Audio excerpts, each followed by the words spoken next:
to the newest fashion trends, here is where you get all the tea or juice when it comes to entertainment, and you get it served on time.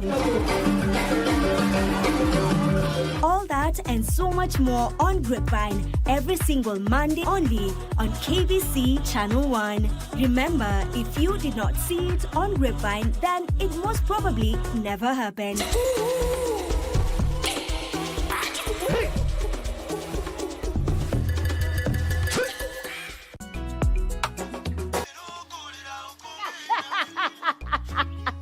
I'm glad you are thinking. And as we speak, my bar is too low. Buda. Ya jaba. Sam, your boss. My boss name Mama Kayai. Na mimi ni boss ya Mama Kayai. I don't care. Nini unaniambia wewe ni mgonjwa? Mimi si mgonjwa. Sasa mimi ulikuwa unataka nikusaidiaje? Kwa na mahitaji wiki kama mbili za kwenda kwa minajili ya ng'ombe. Apenji nyama sonde. What is it you are doing? Ukileta tu thao peke yake. Mnaleta ujinga. Chukuliwa. Mnaleta ujinga. Pigwa soki. Mukaka. Unachua Nyungu nguna.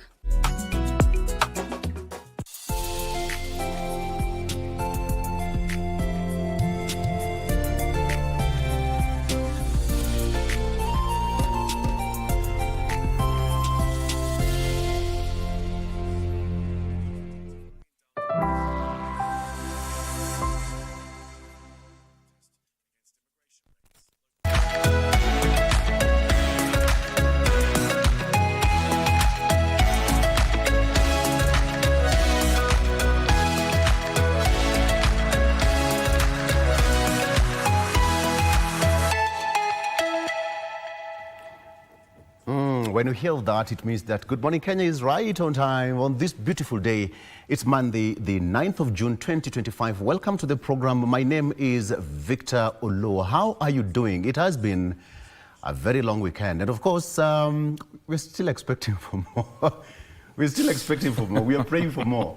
My director, Fadhili Athman, asante sana.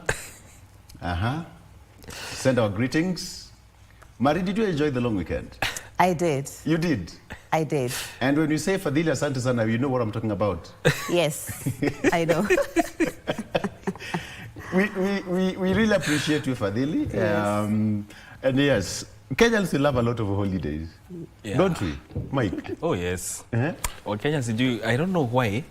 Once, actually, before Friday, people were asking, is it going to be gazetted or not? Are we going to be at work? I don't know why, but Kenyans do love a good holiday. On Sunday, you know, Monday to tunainama, then we find ourselves on Tuesday. Yeah. No. All right. So it was a long weekend, and I hope you guys rested. So today, let's talk about a lot of things happening in the country, politically speaking. It's also going to be one of the busiest weeks in the country. Another cycle of the Finance Bill 2025-2026 is here with us.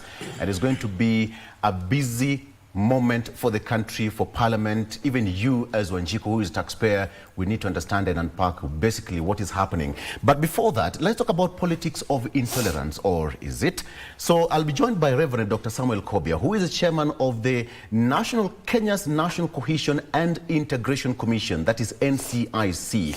We are seeing a lot of politics and politics of intolerance, or is it? And that will be at exactly 7, and thereafter, a lot will be in store for you. I'll be talking about the issue with Finance Bill, politically speaking, and what we all need to understand about it. FCPA, Hesbon Omolo, Council Member of ISPAC, will be here with me, as well as Honorable Francis Mwangangi, who is the Deputy Governor of Machakos County. Remember, counties have been complaining that they need more revenue from the national government. That is not forthcoming, according to them.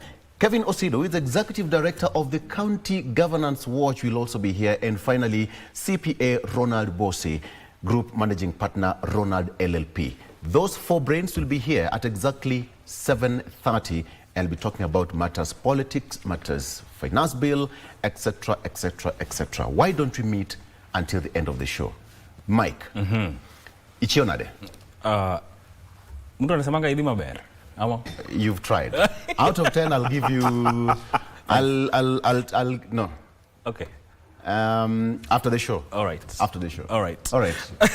And indeed, it's only on Good Morning Kenya where robust conversations happen. And after politics and everything to do, everything in between, we'll be having a conversation revolving around data protection and system security, given that in this age, data is king and is a valuable asset to individuals, organizations, and even government. So what is the nexus between data protection and system security? Or where do they differ, and why have they become so important today? That conversation I will be having with Christopher Haere, who is a certified cybersecurity professional and also the coordinator of Kenya Cybersecurity and Forensics Association. That is a conversation that will be coming to you later on in the program, so I invite you to tune in to Good Morning Kenya.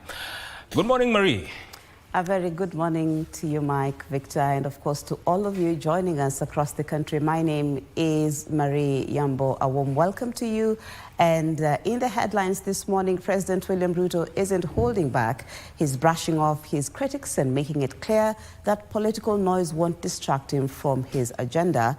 Meanwhile, the family of blogger Alberto Monde is pushing back against the official police report on his death, saying they don't believe the story they've been told. And over the weekend, politics took center stage. Opposition leaders set up camp in the coastal region, while Kenya Kwanza leaders took their message to Ukambani. Details coming up in the program this morning, but we begin with that story where President William Ruto has reaffirmed his government's commitment to delivering key development programs, among them affordable housing, the Social Health Authority, agricultural reforms, insisting political pressure will not derail his agenda. President Ruto, who spoke during a Sunday church service in Makadara, that is in Nairobi County, told off his critics, saying he has no time for retrogressive politics. The head of state, who spoke on Sunday at a church in Nairobi, reaffirmed his commitment to Kenyans, saying he will not be deterred by naysayers and critics of government projects. I am committed, I am determined, I am focused on transforming Kenya. And no amount of intimidation or name calling is going to change my course, because I have an assignment to transform Kenya. Tunaelewana jameni? Na niko na muda ya kutosha ya kunyorosha hii maneno. I have enough time. Tusikubali chochote. Tusikubali yeyote. Tusikubali wale wanapanda juu ya magari wanatupa maneno. Wewe ukitupa maneno kama hayo, wewe ni kiongozi, wewe ni mzazi, unatarajia mtoto wako atatupa gani kesho? Tunaonesha watoto wetu nini? The president emphasized that he is determined to transform Kenya through the implementation of his administration's key pillars, particularly the affordable housing and the universal health coverage. Story ni imekuwa mingi. Hii affordable housing imekuweko for 30 years, haijafanyika. Universal health coverage for 30 years, haijafanyika. Ni kweli ama si kweli? This is the time to do it.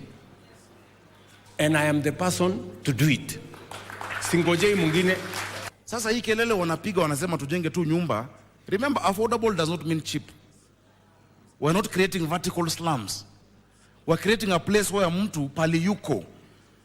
Asubuhi ukiamka, mtoto wako anaweza enda shule ama aende kwa daycare, unaweza nunua kitu kwa soko, kukiwa na emergency kuna gari ya moto hapo. The president also noted that so far 23 million Kenyans have been registered under the new Social Health Authority system designed to make healthcare universally accessible. Mimi nataka tu niwahakikishie ya kwamba mpango wetu wa afya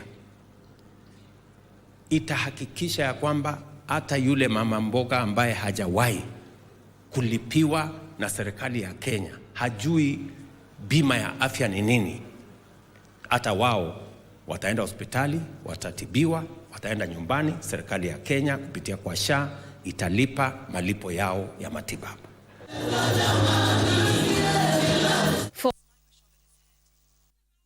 Gladys Mungai reporting there. Now, leaders of opposition led by Deputy former Deputy President, that's Rigathi Gachagua, and Wiper Party leader Kalonzo Musyoka have opposed the implementation of a proposed nuclear power plant in Uyombo village that is in Masangoni Ward, Kilifi County. The leaders have threatened to move to court to halt the project, arguing that the presence of a nuclear facility would devastate the region's thriving tourism industry by turning it into a perceived danger zone for visitors. The tranquil coastal village of Uyombo in Masangoni Ward, Kilifi County, is at the center of a heated political storm. Watoto hata kwenda kwa vyuo vikuu ni shida. Mambo ya madawa ni shida. Shida ya mihadarati ni shida. Si namna hiyo? Na kwa hivyo tumekuja kuleta ukombozi. A 500 billion shillings nuclear power project earmarked for the area has drawn fierce criticism from opposition leaders who are now threatening to move to court to block it. Wiper leader Kalonzo Musyoka said the project is not only dangerous but also symbolic of misplaced government priorities. Tunamwamilisha watu wa Marindi aende kotini mara moja kwa niaba ya sisi zote viongozi wa upinzani kukataa mambo ya nuclear Malindi. Hii mambo ya nuclear mnajua hapa Malindi na Kilifi ni pahali ya watalii. Ni pahali tuko na wageni wengi. Tukilete mambo ya mtambo wa nuclear itaudhi watu wetu. Kweli ama uongo? Nimeambiwa kwamba hapa Malindi kwamba wanataka kuweka ile plant ya na hiyo plant hawajahusisha wale wenyeji wa hapa. The opposition also raised alarm over the controversial housing levy, accusing the government of diverting funds collected from the levy to unrelated projects. Hivi sasa ule ushuru wa nyumba, watu wa Malindi, hizi nyumba wanajenga, wanasema sasa wana pesa nyingi wamepora kutoka kwenu. Wameanza kutumia kwa mambo mengine, na tunasema housing levy is the biggest fraud. And speaking separately during a church service in Makueni County, Cabinet Secretary Dr. Alfred Mutua took a swipe at Wiper leader Kalonzo Musyoka, accusing him of playing second fiddle in the opposition coalition. He's a national icon, known internationally, Kalonzo Musyoka. Gachagua amekuwa MP kwa one term, 5 years. Na Vice President, Deputy President kwa 1.75 years. Total miaka yake ya serikali ni about 6.5 years amefanya. Sasa swali ni hili, ni nani wa kufuata mwingine? It should be Gachagua following Kalonzo. Elsewhere, in a significant show of political alignment, Orthodox churches across the region have announced their support for Professor Fred Matiang'i, rallying behind his leadership through the Jubilee Party. We are declaring a full support, morally, spiritually, and through prayers, the voice of Jubilee Party, through Mheshimiwa Kioni, that Fred Matiang'i is on our shoulders to carry to the vote, to pray to the vote, to vote to become the president. Cabinet Secretary for Public Service Geoffrey Ruto has launched an attack on opposition leaders, accusing them of fueling divisive politics. Ruto, who was seemingly taking a swipe at former Deputy President Rigathi Gachagua's reference to certain communities as cousins, says the utterances undermine national unity and threaten to polarize the country. The Cabinet Secretary, who spoke during the ACK Diocese of Embu's Education Sunday event at St. Anne's Kiriari Girls Secondary School, reaffirmed the government's unwavering commitment to unity and equitable development across all regions.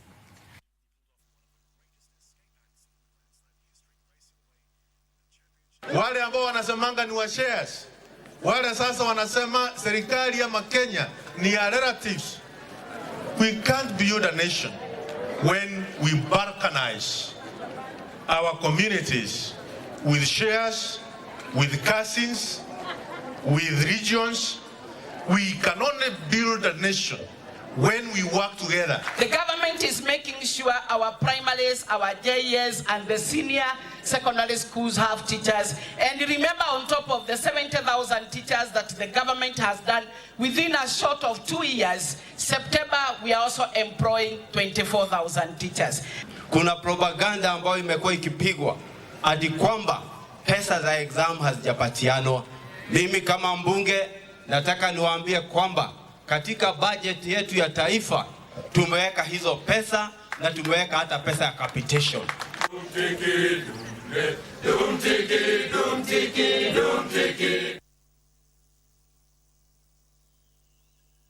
To matters security now, where a police station and the homes of police officers manning the Gitama police station in Igembe North have been burnt down. The incident followed a violent protest by local youths in response to the arrest of their counterpart who they believed was being held at the police station. The suspect, who had been arrested for allegedly fatally stabbing someone from the neighboring village, had however been moved to a different location. The incident has fueled tension among area residents. Ben Chumba reports. In the heart of Igembe North, the charred remains of KK Gitama police post tell a story of rising tension and a community on edge. 4 officers lost not only their place of work, but also their homes when angry youth set the entire post ablaze. The attack was reportedly triggered by the arrest of a local youth accused of fatally stabbing another person in the neighboring village of Mwiriena. Askari waliposhika huyo mwenye alikuwa anadunga mwingine, ndio sasa hiyo vijana wakaatake pia wakachoma kambi. Kwa hivyo hiyo kijana ambaye alidungwa alikufa, huyo mwingine sijui ako wapi. But police had already transferred the suspect to Lare police station. The KK Gitama police post was empty. Askari anakamata wale wanaua, anakamata waizi, anakamata wale ambapo ni walivu.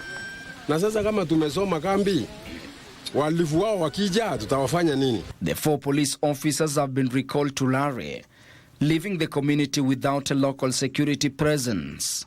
Na kwa wakati huu ni wakati mbaya sana. Watu wengi hao vijana hawataki kufanya kazi. Wanataka tu kupata za hapa.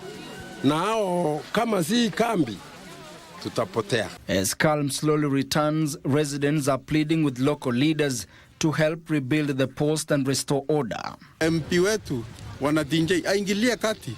Akuja atusaidie, atujengee hiyo kambi na askari warundi ili maisha yaendelee. Lakini bila hiyo askari tutakuwa hatarini. Investigations into the arson attack are ongoing, but so far no arrests have been made. And a family in Bungoma County is appealing to Kenyans for financial aid to get specialized treatment for their kin suffering from throat cancer.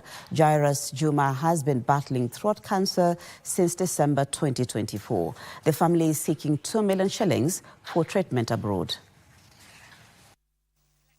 Jairus Juma has been fighting throat cancer since December 2024.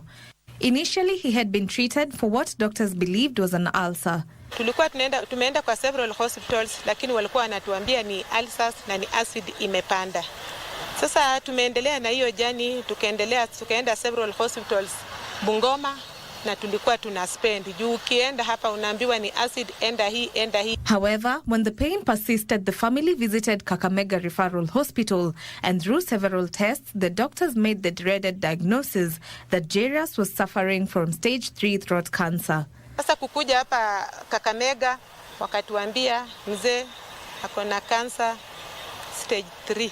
Millicent Kesa, his wife, says due to his weak state, doctors said he cannot begin chemotherapy. Wakatuambia hawawezi wakamweka kwa kemo kwa sababu kemo ni dawa mzito na hakuli, lazima aende operation. With the expensive cost of treatment, the family was forced to sell half an acre of their inherited land, which was still not enough. Shamba yenye tulikuwa nayo ilikuwa 3/4 yenye tulirithi kutoka kwa baba mkwe. Na hiyo process yote kuanzia December hadi wakati huu tuliuza half of it, tukabaki na quarter. Sasa ilipofika saa operation tukajikuta hatuna chochote. Nimejaribu kuform WhatsApp group, out of 2 million nilitoka na 20,000 peke yake. They are appealing for 2 million shillings from well-wishers to facilitate treatment. Mimi ninaomba tu Wakenya wenzangu, sina mtu mwingine, na back to hopes kwa Wakenya. Anyone willing to support the family can channel their contribution through the paybill number 806-2447. 806-2447. Account name Juma Jairas, or send via M-Pesa 0701-337950. 0701-337950. Millicent Kesa. Indeed, do lend help to the family of Jairus Juma. Anything will go a long way. Now, still on matters health, mental wellness among men and uniformed officers featured prominently during a Thanksgiving service for uniformed officers in Embu. Leading the service, Embu Catholic Diocese Bishop Peter Kimani called for the establishment of a comprehensive mental health support system in the wake of shocking statistics that reveal nearly 60% of men with mental illness do not seek medical assistance. Especially among men, as well as cases of murder among uniformed officers targeted at their spouses, have triggered calls for a comprehensive strategy to address mental health challenges blamed for such incidences. The latest to wade into the campaign to roll out the strategy is the National Council of Churches of Kenya Upper Eastern Region.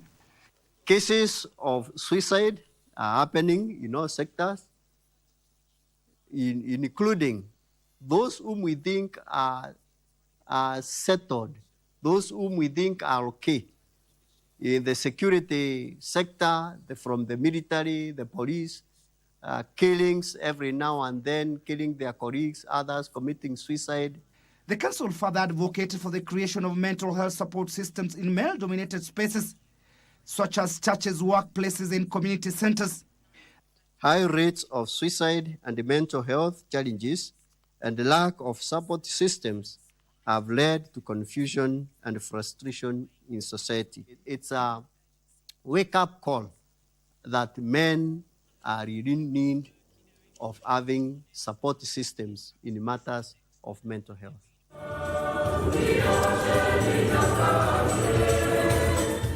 The same message resonated during the Thanksgiving service for uniformed officers in Embu County. Led by Embu Catholic Diocese Bishop Peter Kimani, the stakeholders regretted to see murder cases involving uniformed officers on the rise, calling for concerted efforts to deal with the problem. And we hear nowadays of people committing suicides, people killing each other, officers shooting their families. It is disheartening, and we need to stay strong. We need to know that there is a tomorrow. We need to know that we are stronger than the challenges that we see and that we fight. Embu County Police Commander Samuel Mudhamia has in the meantime urged uniformed officers to seek counseling services whenever they face challenges in their marriage. Let us pray for our country to be in peace. Because once the peace is not there, we are the most affected because of what happens. So when these disputes come, and of course we don't pray they come, then you run. And don't listen to somebody else. And the problem you are making is this phones. Hii phone unataka kutaki mtu na ni binadamu, mlikutana naye akona miaka ni mzima, ni mtu mzima. Why should you follow your spouse? If she is yours, she is yours. If she is not, let her go.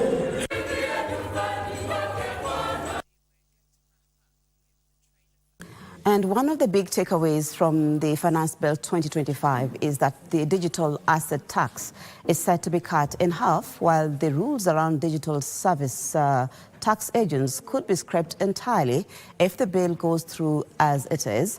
Tax expert, that is Felix Okach, broke this down during his appearance on the KBC English Service Show, where he highlighted some of the key changes in the proposed legislation. From the digital space had raised concerns over the digital asset tax at the rate of 3% when it was first introduced under the Finance Act of 2023, terming it prohibitive for the growth of the nascent sector. And now the government has proposed in the Finance Bill 2025 to reduce the digital asset tax by half to 1.5%. Proponents have welcomed the proposal, noting that it would ease the tax burden on individuals and companies and nurture emerging technologies, as well as encourage tax compliance and attract investments into the digital and fintech space if enacted. Crypto and the money, digital money.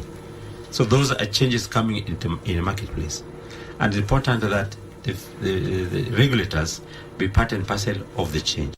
The Finance Bill 2025 also seeks to expand the scope of the significant economic presence tax by removing the previous exemptions for non-resident entities with an annual turnover of below 5 million shillings. This is likely to bring more digital service providers owned by foreigners into the tax bracket in Kenya. In addition, the Finance Bill 2025 proposes to amend the VAT Act to ensure that both digital and traditional broadcasting services are subject to the same VAT treatment. This means services offered by digital content providers will be taxed at the same rate like traditional radio and television broadcasts, promoting fairness and consistency in the taxation of broadcasting services. This will take effect on 1st of July 2025 if the Finance Bill 2025 is enacted by the end of this month. So they come in saying that, let tell you that, let's say, for example, certain taxes. Okay. VAT is zero rating, some of them are zero rated. We're not going to start immediately. We start them over time. And that means there'll be more public participation again. And then this power is given to the minister and also the KRA to decide which taxes we have to be added progressively, not immediately, but progressively. Kenya Revenue Authority maintains it will operate within the confines of the Data Protection Act of 2019 when administering tax and in its tax collection services. Kenya Revenue Authority's assurance comes on the back of concerns that the tax agency is likely to abuse a provision in the Finance Bill 2025 requiring that businesses integrate their systems with KRA to unfairly access trade secrets and private or personal data held on behalf of customers or collected in the course of their business operations. The Kenya Revenue Authority says it will not flout the Constitution and other relevant policies and regulations.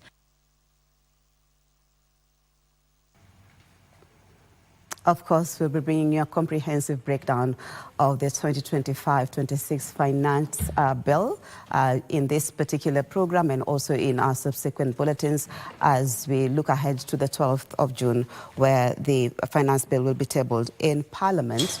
Now we look at sports, where national soccer team Harambee Stars will play Chad in a second consecutive friendly match on Tuesday evening in Marrakesh, that is in Morocco. Harambee Stars, who drew 0-0 in their first friendly against the same opponent Saturday evening, remain winless in 7 matches since they defeated Namibia 2-1 in their Africa Cup of Nations qualifier in September last year. The friendly matches are being used by coach Benny McCarthy to prepare the national team for the African Nations Championship to be jointly hosted by Kenya, Uganda and Tanzania in August. Since beating Namibia, Harambee Stars have lost 3 matches and drawn 4 times, with their heaviest defeat coming in October last year when they lost 4-1 to Cameroon. Besides the African Nations Championship, Harambee Stars have 4 FIFA World Cup qualifiers lined up later this year against Gambia, Seychelles, Burundi and Cote d'Ivoire. The play by Adam. Lekopai trying to get hold of this. Ndusele, Zakel, one-on-one. The option is good. The option, and doesn't get it well. So close for goal number 1, really. Aruna Bakaramis trying to pick up on shot number 6 and go, Yamsa. We are seconds away from the final whistle in Marrakech today. It's Kenya trying to pile on. And finally, it's got in away for throw yet to Kenya. Chad are defending. Onyango Alpha waiting on one side. And the shot coming flying, and good save again by... And more than 100 judokas from across the country gathered in Kitui County for the Kenya Judo Federation National League. This marks a major step in efforts to decentralize the sport and tap grassroots talent. The tatami mats were ablaze with energy as over 100 judokas showcased their skills at the Kenya Judo Federation National League held at the Kenya Medical Training College in Kitui County. This is the second time the national trials are being held outside Nairobi in a deliberate move by the federation to scout and nurture talent from the grassroots. You look at, even from the first glance to the event, you see under 10 years. And this is exemplary. This is something which might not have happened before in other tournaments, especially when the schools are open. This means that Kitui is actually embracing it further than what you have been doing. Federation Deputy President Duncan Chemirio noted that holding leagues outside Nairobi helps the federation reach untapped potential and promote the sport countrywide. Our intention actually is to go further from the counties to the schools, and then without the counties, and we all know that sports is devolved, and we need it supported from all quarters.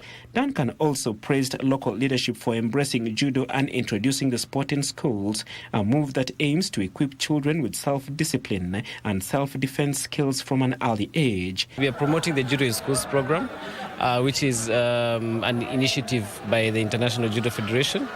And we believe that the future is in the young people, the young judokas, the juniors and the cadets. We can see a lot of potential in them. As the federation continues to build momentum, eyes are now set on the upcoming Olympic qualifiers. We have seen much improvement. We've seen many judokas coming on board. The game has changed now that we have an IJF coach from Japan. We are anticipating the 2028 Olympics. We are going to have at least 5 players. The ultimate goal is a strong Kenyan team flying Kenya's flag at the 2028 Olympic Games in the United States.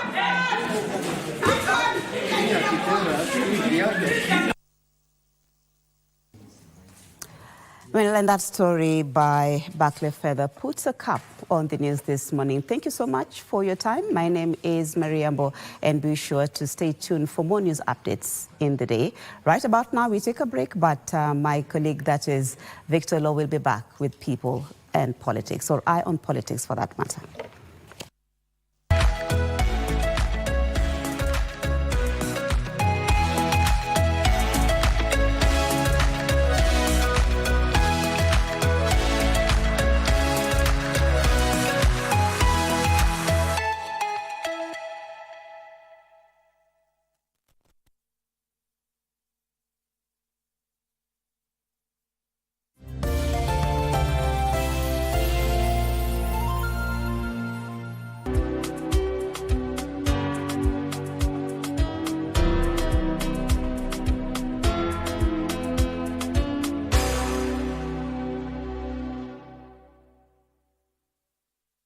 Nineteen nations will compete in the Total Energies CAF African Nations Championship, Kenya, Uganda, Tanzania 2024, which will be staged from 2nd to 30th August 2025. Amongst the 4 groups in the tournament A to D, Kenya is pooled in Group A, together with Morocco, Angola, DR Congo and Zambia. Algeria from the set piece, the header is on target, but it's... This unique competition featuring the best locally based players from across the continent definitely has something for everyone.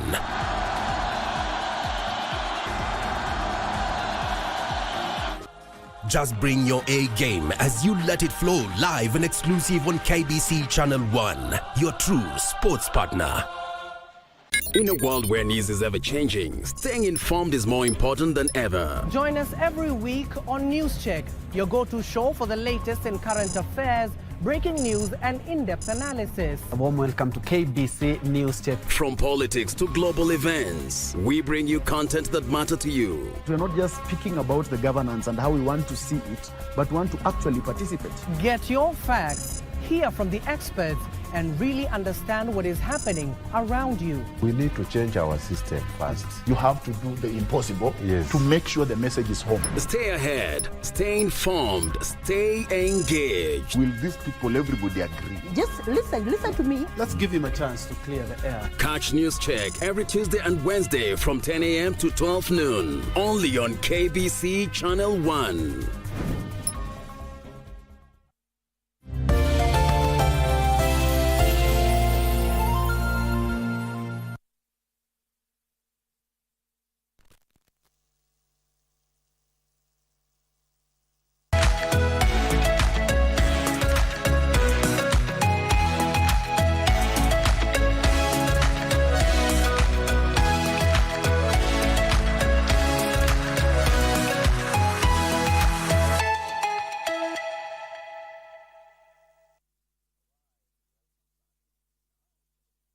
It's 3 minutes past 7 a.m. Good morning. Welcome back to the program.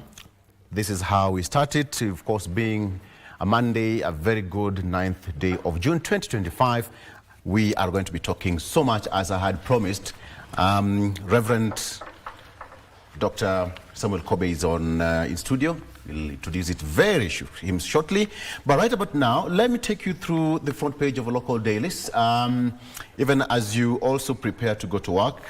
On the front page of the Star newspaper, CS Mbadi's budget to hurt farmers and school children. That is what I have on the front page of the Star newspaper. CS Mbadi's budget to hurt farmers and school children. That is as per the 2025-2026 finance bill that is set to be read this week on Thursday. And it will be tabled before Parliament. School feeding, fertilizer and seed subsidy, varsity plan affected. That is what I have here. And as far as the front page of the Star newspaper is concerned, there is also that question of the gentleman who died in police custody. The police also gave a report to that effect. I'll give you that report, which came from the National Police Service Commission, putting out a statement. The gentleman, shock as suspect, dies in city police cells hours after arrest in Homa Bay. 31-year-old blogger was picked up by detectives in Homa Bay and died hours later in police custody, something the police said that he injured himself in police cells and died while on his way to Mbagathi Hospital, where he was pronounced dead on arrival. Again, Ruto downplays Gachagwa's one-term call. The president was speaking yesterday, even as he defended the affordable housing project. Senators push to protect 11 small counties. That is what I have here. At least 2 billion shillings could be earmarked for 11 smaller counties that receive minimal allocations from the equitable share, as the Senate intensifies debate over the proposed fourth revenue sharing formula. That is what I have here on the front page of the Star newspaper. And on that note, let me give you a police report that was put out last night, that the National Police Service Commission, this one is for immediate release. The statement said that this follows an update following the death of Albert Omondi Ojwang, who was picked. The National Police Service Commission wishes to inform the public that following the tragic death of Mr. Albert Ojwang while in police custody at Central Police Station, Nairobi, and to ensure a thorough and impartial and expeditious investigations by the Independent Policing Oversight Authority, the Inspector General of Police of the National Police Service has ordered the interdiction of the following officers with immediate effect. Number 1 is the Officer Commanding Station, OCS Central Police Station. Number 2 is the duty officer on duty during the night in question. Number 3 is the cell sentry on duty at the time. Number 4, all officers who were on duty at the report office that night. And finally, any other officer found to have been on duty or otherwise involved during the incident. The statement concludes by saying that the NPS remains committed to upholding the rule of law human rights, transparency, and accountability within the service. Further updates will be provided as the investigation progresses. This was put out and signed by Mushiri Nyaga, Director, Corporate Communications, spokesperson of the National Police Service, June 9th, 2025. Albert Ojwang Omondi Ojwang died in police custody, and police say that he died while on his way to the hospital. All right. On the front page of the Standard, related to that, killed by police. That is what I have on the front page of the Standard. The gentleman you're seeing there is the gentleman in question killed by police. The 31-year-old man who was picked by sleuths in Homa Bay and transported to Nairobi for investigations was booked at the Central Police Station, and now he's no more. Hours after he was picked by police in Homa Bay, and police have so far given a statement which I've just given you. Police have a laughable explanation in a fruitless cover-up after a youthful Kenyan died in their hands hours after arresting him in Homa Bay and transporting him to Nairobi. As inconsistencies emerged between their statement and witnesses' account, the reason for the arrest said to be an insulting tweet against their boss. All right? And now it is revealed that a growing pattern that points to existence of a bloodthirsty unit ready to kill for the state in a continuing frenzy of abuse of Kenyans. So we'll save Kenyans. That is the question put out by the Standard. From vision to vultures, UON 18 billion shillings STEM project in turmoil. You can take a look at that. And finally, Ruto hits 1,000 days. That is on the front page of the Daily Nation. Ruto hits 1,000 days. You can take a look at that ever since he was sworn into office. And now a lot of achievements in as far as his governance is concerned. That is on the front page of the Daily Nation. And finally, there is that aspect of grade 9 learners begin selecting career paths, which is also part of the education. So we are good to go. So you can take a look at your favorite paper. You can buy your favorite paper and take a look. But right about now, let's get into the discussion. Much as a lot is happening, and of course, Dr. is here, Reverend Samuel Kobia, who is the boss, the chairman of the National Cohesion and Integration Commission. Dr. good morning. Good morning, Victor. Good to see you after... Why did you leave? No, I didn't leave you. You left it without a notice, around. Dr. Thank you for having me today. Karibu sana. Victor, I'm happy to be here. Karibu sana. Asante. You are leading a commission that is... People say that is biased. Are you biased? First of all, how is NCIC doing?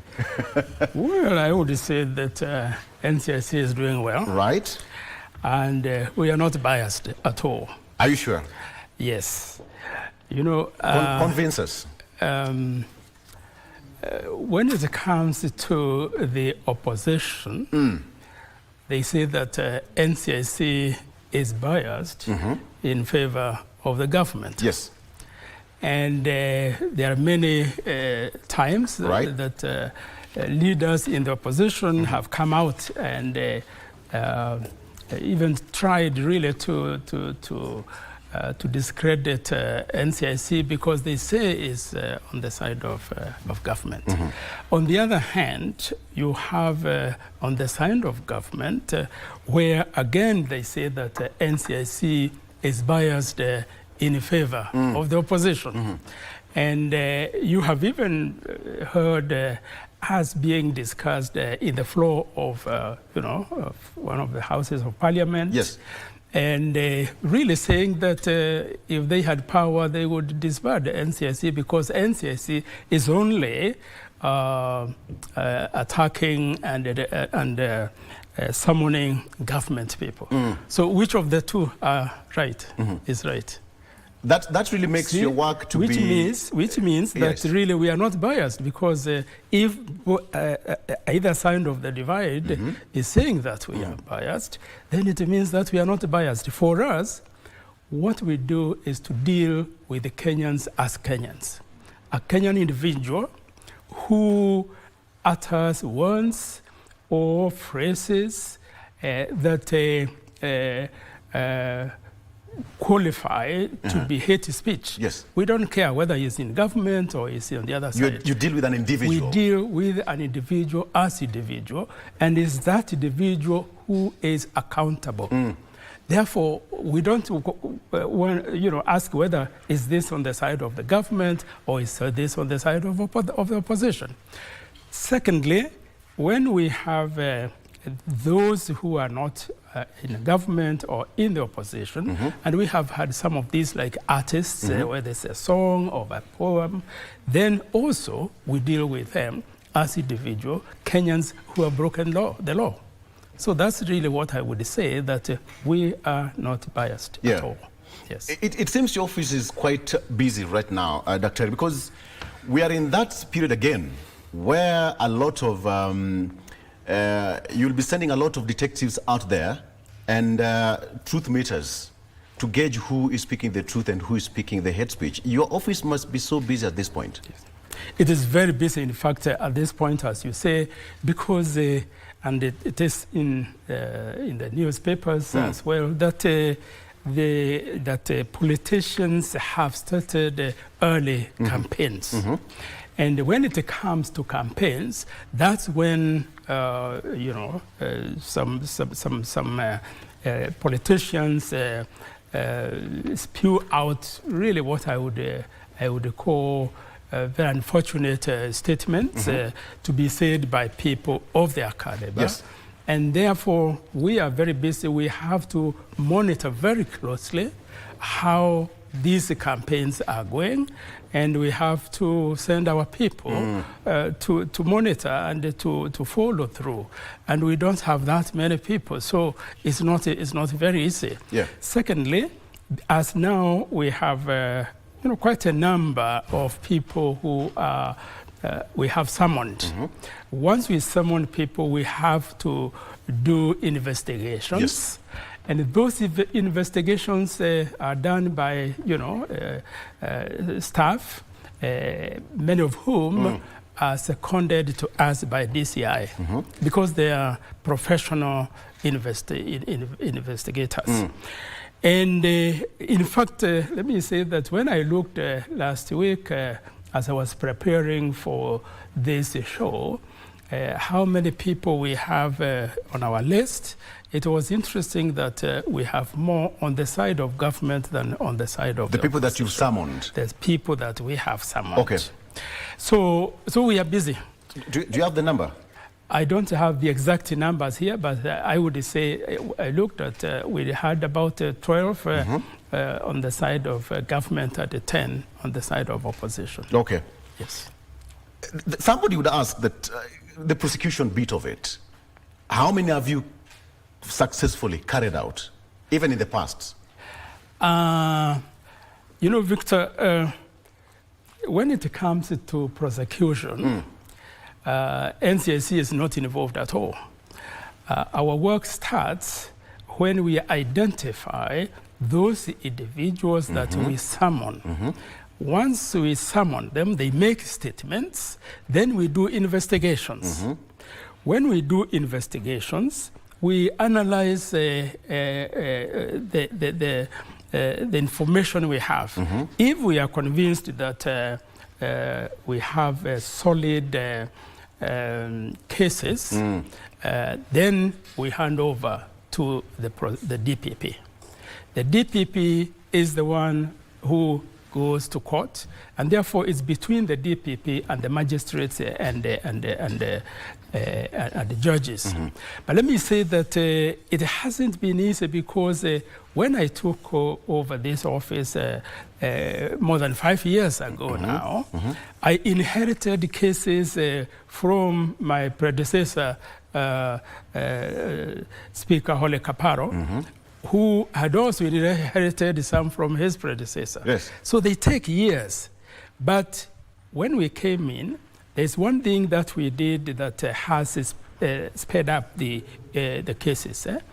We approached the Chief Justice, the Honorable Chief Justice Martha Koome, and she set up special courts for listening to cases that come from from us, of course, originate with us, yes. and then to the DPP. And that has helped a lot. In fact, I would say that following the elections of 2022, the cases, most of the cases that we had that went all the way to court have been already done with, which is a record, really, because it used to take years. But now we work very closely with the DPP, and then the DPP and the courts. That's why now we have quite a speedy, in dealing with these cases. Okay, Dr. Tari, you've also, in the past, again, invited some of the politicians to appear before your commission, and they blatantly say that they will not appear before the commission. Yes. Do you think they make you to be toothless? Not really, because those who do not appear, the Act gives NCIC power to recommend arrest. And that's also what we do. After how long? After we usually summon once and twice. After that, then that's when we recommend arrest. Right. And that has happened. Many who we have summoned, once we remind them and tell them that if this doesn't happen, if you don't come, you'll be arrested. So they have come. We have 2 cases now of those who did not honor our summons, and one of them is being actively pursued for arrest. Who are these people? The one that we have already recommended for arrest is Khalifa, I think, from Lamu. That's one that I remember off my head. Okay. Because twice he did not honor our summons. Yes. Again, that brings the question of why do you think Kenyans believe in the NCNC motto, one people, one nation, one destiny? A majority of Kenyans do. And I would say that the ordinary Kenyan does believe in our motto. And even those who might behave as if they didn't, I would say they all would want to see a Kenya which is united, a Kenya which is peaceful, and a Kenya where there is justice for all. Yeah. I think it's a motto that clearly appeals to the conscience of Kenyan people. Yes. Again, let's come back to the prosecution bit of it. I think in the past you've also called for some rights to be given prosecutorial powers as NCIC. Have you gotten that right up to now? There is no, but there is a bill in Parliament which actually has gone through a second reading. Okay. In this bill, what we have done is really not to ask to be given prosecutorial powers as such, because the Constitution is very clear that it's only the DPP who has the powers to prosecute. What we are seeking now, and what we think is going even to be more effective if NCIC were to have it, is that we have in the amendment of the bill, NCIC is given power to vet those who are running for office, those who are running for from MCA to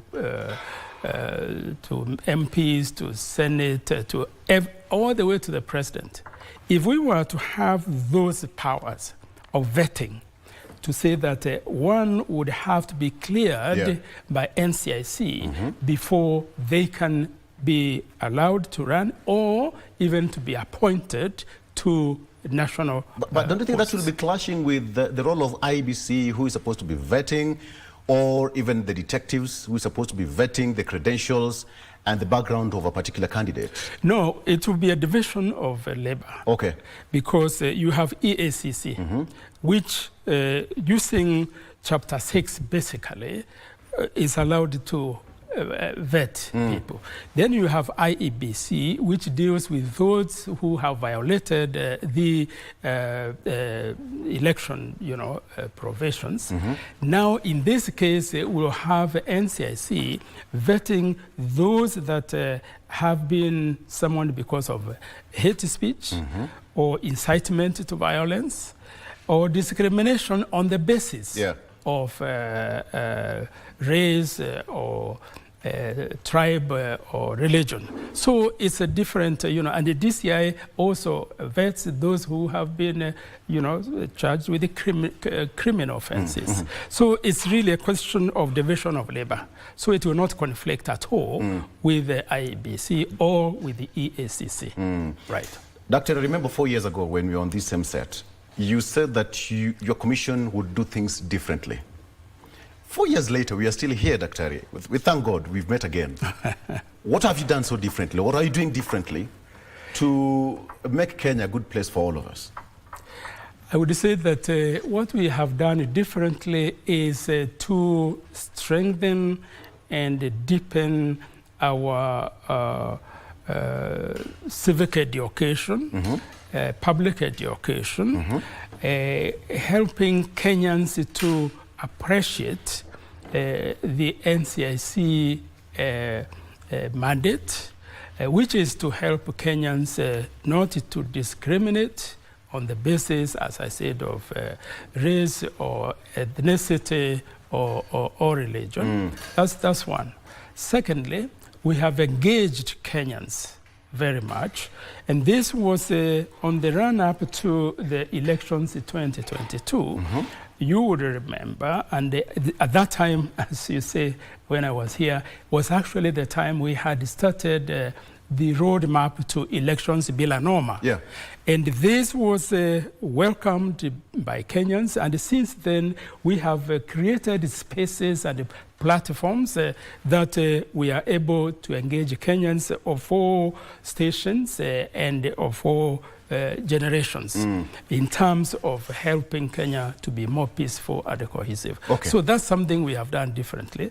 The other thing we did differently, which I think I remember, Victor, yes, I had mentioned that we introduced what we called a wall of shame and a wall of fame. And when we did this, many Kenyans said, well, Kenyan politicians don't care, whether they are even on the wall of shame. Actually, Kenyan politicians do care. That's what we realized, because the hate speech reduced significantly when we introduced the wall of shame. Because, and as I engaged a number of very senior people, including senators and the governors, who said, really, would you want to be on the wall of shame, and your family, your professional, fraternity, your pastors or priests would see this? They wouldn't want it to be on that wall of shame. And that is why, as I say, there was a considerable reduction of hate speech on the platforms. But it doesn't mean that hate speech ended completely, because it migrated to the social media. And this is where now we have a big challenge, because our technology really is not that advanced, but we work with Kenya Communications Authority and the DCI, and therefore we are able to now, we are following very closely those who are on social media with this offenses. Doctor, very quickly, I have these two questions before we finalize. The question of the trust deficit we have in Kenya among Kenyans against the institution, some of the Kenyans and the leaders. Does this really worry you? Yes, it does worry us actually, Victor, because in our study, we have established that the impediments to a peaceful, a cohesive Kenya, top of the 5 impediments is lack of trust, trust deficit. Kenyan, don't trust each other, communities. Kenyans don't trust their institutions, and especially when there is a lack of trust of an institution like IEBC. Yes. It means that the results that IEBC announces will not be immediately trusted by Kenyans. So that is why it worries us. Secondly, if Kenyans don't trust the police, then again, what the police does Kenyans will not believe that that is the truth. And if Kenyans don't trust also an institution like NCIC, it means that things that we do, they might not have faith in. But I would like to say that according to the study that we made, Kenyans trust NCIC very much. In fact, on Saturday, I was very pleasantly surprised in a shopping mall when a lady, I would say maybe in her 50s, stopped me and they said, "Chairman, we wanted to say how very much we appreciate your work. And we want to tell you that Kenya is peaceful, thanks to NCIC. And very many times, of course, because my face is in the public, I do have such interactions with the Kenyans. So I would say, yes, Kenyans trust NCIC. Okay. And finally, Dr. You recently held Amani Club AC Writing Awards at your headquarters. What was it all about? Perhaps in 30 seconds? Yes. NCIC started together with the Ministry of Education Amani Clubs, which are clubs that are mostly in high schools. And one of the ways that we want to make young Kenyans imbibe a culture of patriotism, a culture of democracy, etc., at a very early age. That is what it is. Every year we have an essay writing, and this year we had essay writing. That's the one that you are talking about, and it's about inclusivity. What can be done to be more inclusive as a country and as communities. So that is the inclusivity is what we had. Dr. On a lighter note, there's a lady here called Karina Munga asking, Dr. went to the shopping mall, so you go to the shopping as well. Yes, I do. I think she's just wondering what you went to do in a shopping mall. Did you carry a basket? Did you push a trolley? I didn't carry a basket. Out of curiosity. I was with my wife. Okay. All right, Dr. Thank you so much. We hope that even as we head towards election, it's going to be quite tough for you. But you have quite a tremendous job to do so that you keep our country safe and peaceful. Dr. thank you so much. Thank you very much for having me, Victor. And see you soon. I appreciate it. Thank you so much. That is Reverend Dr. Samuel Kobia, who is the chair of the National Cohesion and Integration Commission. Let's take a break. When we come back, now we are getting into the real politics. We're talking about the finance bill. Dr. Finance bill is here with us once again. We'll take a look at that and much more after this break. Stay with us.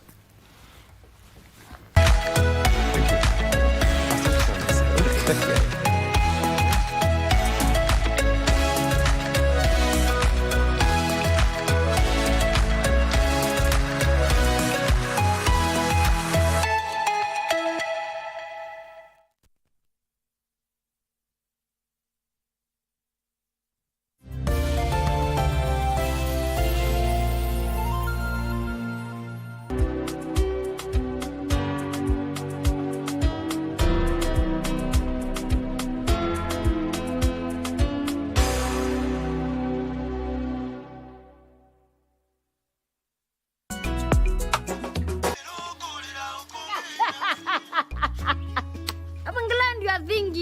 And as we speak, my bar is too low. Buda. Ya jaba. I'm your boss. My boss ni Mama Kayai. Na mimi ni boss ya Mama Kayai. I don't care. Nini unaniambia wewe ni mgonjwa? Mimi si mgonjwa. Sasa mimi ulikuwa unataka nikusaidiaje? Kwa nahitaji wiki kama mbili za kwenda kwa minajili ya ng'ombe. Apenyi nyama sonde. What is it you are doing? Ukuleta tu tao peke yake. Mnaleta ujinga. Chukuliwa. Mnaleta ujinga. Pigwa soki. Mukaka. Unachua. Yangu nguna. Got the fear of missing out? Want to keep up with all the latest entertainment news and latest celebrity gossip?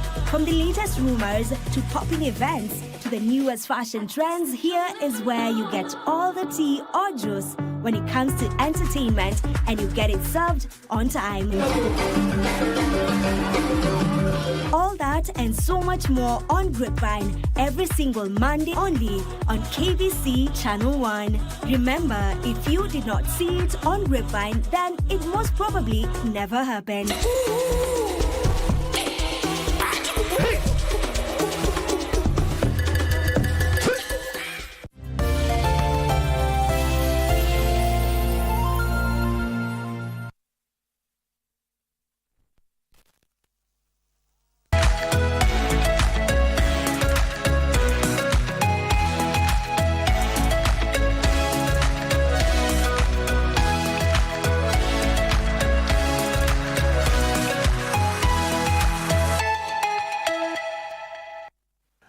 And welcome back. After that, it's a good and candid conversation with Dr. Reverend Kobia.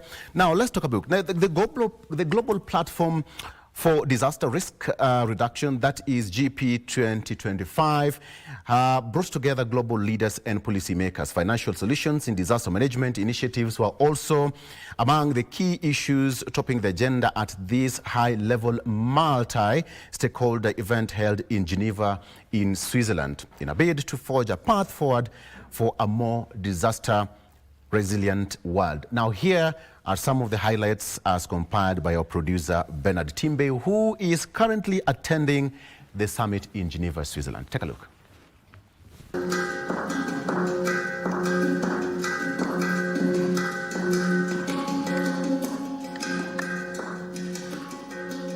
And assistants, this is the second day of the 8th session of the Global Platform on Disaster Risk Reduction happening right here in Geneva, Switzerland.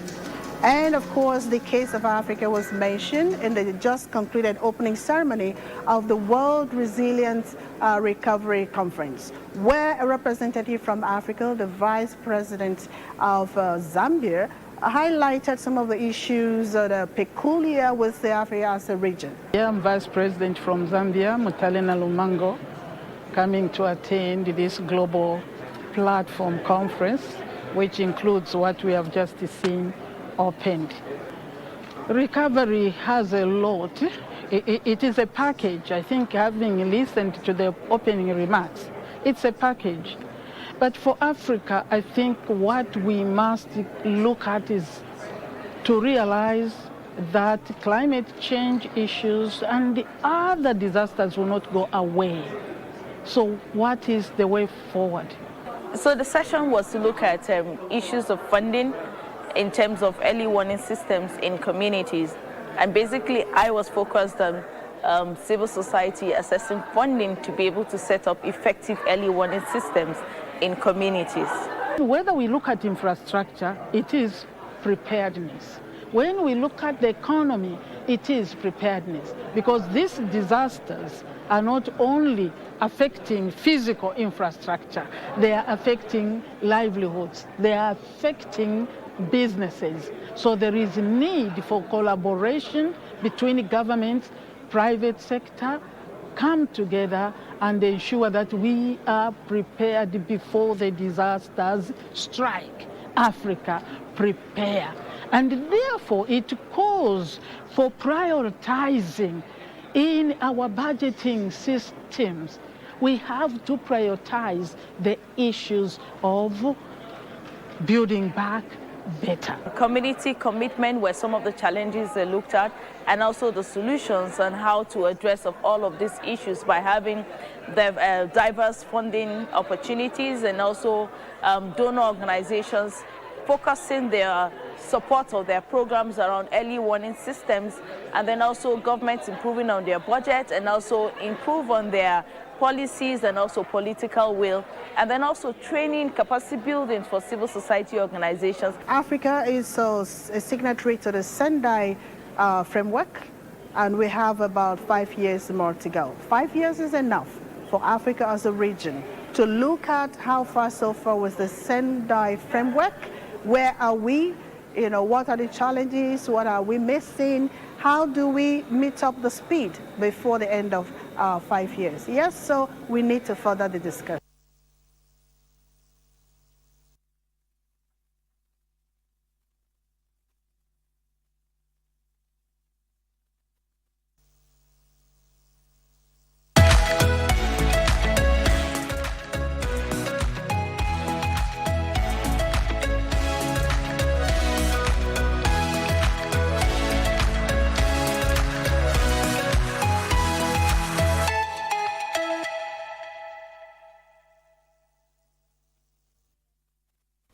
All right, welcome back. So now let's get into the real discussion. It's been a very, very busy week. Let me just organize my table here. There you go. Perfect. So it's been a very busy week in the country, and so far, a lot is happening as we speak, having in mind that politically speaking, the finance bill is here. We've heard what Reverend Kobia has also said, that hate speech is also something that he's dealing with and is going to handle it, they say, cacamoniously. Hezbon Omolo is here with me in studio. When I say cacamoniously, you can relate. Hezbon, good morning. Good morning. Good to see you. Nice to see you too. Yes. We talked about, what did you make, first of all, with that discussion we had with Dr. Kobia, the hate speech and the sermons. NCIC has actually given me a book here, Transgenerational Conversations, that is published by the NCIC. I'll take a look at it later on. But what did you make of that? NCIC, Dr. must be having a lot of work to do right now. I think NCIC has its work cut out. Clearly, the mood in the nation is not one that would inspire confidence, especially around matters to do with hate speech. Our politicians have continued to go overboard, and gradually a lot is being left unchecked, and I think that is a dangerous journey. We don't want to be reminded of the terrible past we've had as a country, and therefore the responsibility is for every Kenyan to carry out themselves in a manner that shows leadership and in a manner that does not incite people. Political difference will always be there, but leaders must be leaders. And when they step out of bounds, the agencies charged with the responsibility to take action should swing in swiftly, and I want to urge NCIC go beyond the talk. There has been so much being said, and all they do is just bark, no bite. They have a responsibility to bite, and the sooner they bite, the better, so that politicians appreciate that you can't just have a carte blanche. We've had in previous years gone by, leaders have been arrested, have been taken to police stations and charged. And I think that sets the tone so that leaders speak with some measure of caution, knowing that they can inflame. And the Bible says the words can be very powerful. They can the power of the tongue. But they can also really damage our society. Okay. All right. FCPA, Hezbon Omolo, is a council member of ISPAC. We'll be discussing matters to do with the finance bill. Just what you really want to know in as far as this finance bill, and make comparisons, what happened last year, what you're expecting this year, some of the adjustments made by Mbadi. But FCPA, let me just take you through the front page of the local dailies, as we usually do it. Let's discuss what was on the front page. Ruto hits 1,000 days. Number one, President Ruto rode to power on lofty promises, projecting himself as the champion of the majority poor. But an assessment of his midterm record exposes missed targets and a nation in crisis, as demonstrated by crisis public discontent that boiled over last year during bloody nationwide anti-tax riots. That is what I have here.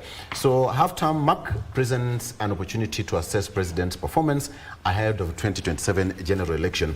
I mean, we're all here. What do you make of his 1,000 days in office? Of course, there is an aspect of economy and health. I'll give you the breakdown of the figures as we move along. I think the president has, by and large, done well, given the circumstances under which he's operated over the last 2 years. Yes. We are all aware that in the first year of his reign, we had the cost of living protests, the Sofuria protests. Which is also captured here. That, in a way, derailed progress. And then in the second year, we had the finance bill. Yes. So he's had a very turbulent first 2 years. And in terms of how that then impacts the leadership and ability to implement programs, it's clear then that that has had a bit of a dent in what he's been able to achieve. Remember, we've had a conversation of the deputy president being removed and being replaced. We now have the broad-based government. So a lot of things have changed in between. But amidst all those challenges, there are also a few things you can talk of very positively. We had very, very serious concerns about the price of basic commodities, especially unga. That has largely But is it reflected? When Jiku will say, well, there's a significant touch on the price of commodities. Of course, if you look at the price of maize, for example, that's a staple food. What was it in August 2022? What is it now? Definitely that has improved. Of course, other factors come into play. When you talk about cost of living, it's not just about one or two items. It's the overall inflation. It keeps growing, of course, even though at a lower rate. So all these things crystallize to what you'd look at as part of the overall health of the economy. Then we had serious challenges of public debt management. We had the risk of default. We had the dollar escalating to 160 because there was a fear that Kenya would even default, and there was need for us to get money to repay the Eurobond. So all those have been addressed in one way or the other. Very big threat in our economy. Yes, it was a very big threat. So it's a mixed bag. That's how I would term the 2 years of the leadership. Probably as he stabilizes towards year 4 and 5, he can focus more on implementing, and even if he doesn't achieve 100%, the promises, at least get to 50-60% of some of those key ones, because some of them are resource heavy. Things such as affordable housing, it comes with a lot of work in it, and of course you need to get the taxes to implement them. So it's not an easy journey. Again, on the front page of the Daily Nation, there is two things captured here, the economy and the health. Number one, it says that the GDP growth, Kenya's GDP grew by 4.8% in 2022, but it slightly dropped to 4.7 in 2024. The inflation again, the inflation was about 7.6% in 2022, 7.7 in 2023. As of May 2025, it says that inflation had decreased to 3.8%. Perhaps you can give us some of the indicators, but then the exchange rate that you've also talked about, the shilling rate was 120 in September 2022, and by June 5th, 2025, the rate was 129. On the health segment, again captured by the Daily Nation, is the UHC 8,571 workers hired by the Ministry of Health in 2020. They earn a salary of 50,000 shillings monthly. But then there is also a number of 22 million Kenyans who had registered for SHA by May 13, 2025, and 1.2 million people have had their bills paid, which claims, with claims amounting to 45 billion shillings. That is on the front page of the Daily Nation. Kevin Osido is the Executive Director of the County Governance Watch. We call him Kevo. Good morning, my brother. You're well? I am fine. Good to see you. And you too. Karibu sana. Thank you so much. 1,000 days in office. Yes. Here we are. Your office has been very busy. Your assessment? 1,000 days in office, struggling, extremely struggling, particularly for a gentleman who has been a deputy president for 2 terms. Yes. And during the campaigns clearly indicated that he knows what is ailing the country and needs to fix it. Yeah. And so the expectations of the majority of the citizens were that really fix it and ensure that the losses that we incurred during the previous regime are actually dealt with, and that we are able to have a number of stabilities from economics, key service delivery areas like education, health, macro sectors, again, like agriculture, and that government is able to... Shortly. I'll fix something briefly. Okay. Sorry for that. I'll come back to you, Kevin. On the front page of the Star newspaper, let's talk about CS Mbadi's budget to hurt farmers, school children, FCPA. This is not good news for you. I mean, how would you break down the budget for us so that my kinsmen in the village can understand? I mean, when you talk about farmers and school children, this is going to hurt the softest part of our lives. Go ahead. I think when you talk about the budget hurting school children, I think that headline speaks to the aspect of the school feeding program in terms of how much money is allocated there. And that ignores the rest of the education sector budget, which is highest in the entire budget at 700 billion. I think is the next expenditure line after interest on public debt that is high. So indeed there's growth. There are certain areas of education that have benefited. The school feeding program has probably gotten a hit. So probably that can be looked at when the bill goes before the floor of Parliament. But when you talk about the agricultural sector, I would look at it a little bit differently. I know the allocation for fertilizer subsidy was scaled down from 14 billion to 8 billion. And that would probably be the main reason why the conversation around that is happening. And then, of course, there's the issue of transitioning the VAT status for transport for products such as cane to exempt status. That could also be, in a way, a hit on farmers. But we'll be able to explain some of the reasons why the government has gone on a very big scale of transitioning certain items from zero-rated status or standard status to exempt status, more to do with managing the cost of VAT administration. So much has been spent on refunds, and therefore the government needed to look at that aspect. But I think generally the budget, other than that, not many additional measures of taxes have been levied, and therefore I see more reforms in the tax administration process than additional tax burden to the taxpayer. So to what extent they affect the wananchi is then the issue. We'll get into the details, the differences and some of the notable adjustments that is going to be put in this budget that were not put in the last year's budget. Of course, we had a lot of issues in the country 1 year down the line. But Kevin, again, good morning. I have no mic on me. So it has been taken away. Your mic is on. It is on? Your mic is on. Okay.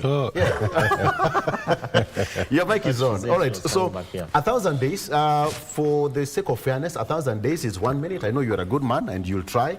And CS Mbadi's budget to hurt farmers and school children. Go ahead.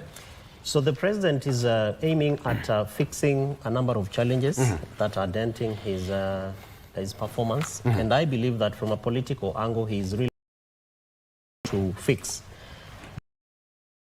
particularly with regards to issues of politics. And this is the major sectors of our country driven. You realize that there's a very strong hand, a very strong political hand around that. Whether you talk about other sectors that are like service delivery, again, the policy making, the legal regime is largely politically driven. And so the imagination is that when the president deals with, and especially looking at the major political drivers political parties, kingpins and king queens within the politics, then the imagination is that you are able to deal with the king queens are people like Mheshimiwa Martha Karua, political queens, among others. Of course, the CS embodies budget cuts to farmers and school children. There's been this big talk around the lack of a very clear, effective thought around education. So basically the major sectors, and those major sectors are, for instance, agriculture, education, health, infrastructure, among others. And so the expectation from a majority of Kenyans and even families are that we'll be able to ensure that the budget policy statement and the finance bill really focuses on how we drive at responding to these major challenges from, school children, school fees, one of those key issues. The other day we had that education, for example, examination fees were not budgeted for, basically the examination process in total. So those are things which I think would be able to, excite a majority of families, and therefore narrowing down to how we are able to attract engagements from family levels to children, to the entire fraternity of the education sector. Of course, there are lots of good wins, win-wins for farmers, from, as Hezbon has rightfully said, looking at, again, the agriculture industry like cane. But again, that have been either VAT exempted or zero rated like fertilizer. Again, a very interesting concern to farmers, and therefore we look at how that therefore relates to how they engage from the level of productivity all the way to consumption and all the way again to how you're able to put monies into your pocket and therefore take care of your families. Yeah. How about the counties? I mean, the revenue, allocation, they've been crying for an increment. And perhaps, what did you make of that? Yeah, precisely. And even for this year, we again have an increment allocation on equitable share for county governments, just as we had again in the last budget. Yes. But serious conversations still that have to go in terms of sustaining those allocations. Because once the process gets to Bunge, then the conversations between the senators and the National Assembly in what we call KARA, the County Allocation and County Allocation and Revenue Act, then becomes dented. And that is the point at which we begin to see reductions in what Treasury has already allocated to counties. But that notwithstanding, again, concerns around on-source revenue and how we can be able to use the national government equitable share to spur productivity and revenue allocation from counties. Hold on that. We take a break and we come back. We just want to talk about everything in as far as finance bill is concerned. Break it down. All right, stay with us. We'll be right back with more.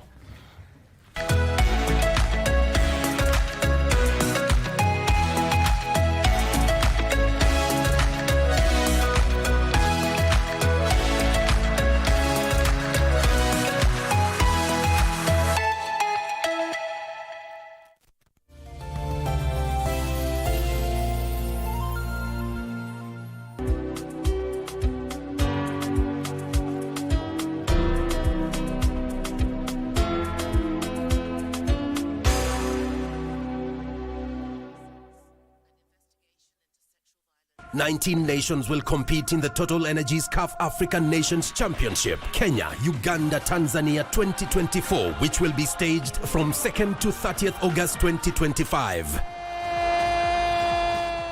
Amongst the 4 groups in the tournament A to D, Kenya is pooled in Group A, together with Morocco, Angola, DR Congo and Zambia. Algeria from the set piece, the header is on target, but it's... This unique competition featuring the best locally based players from across the continent definitely has something for everyone.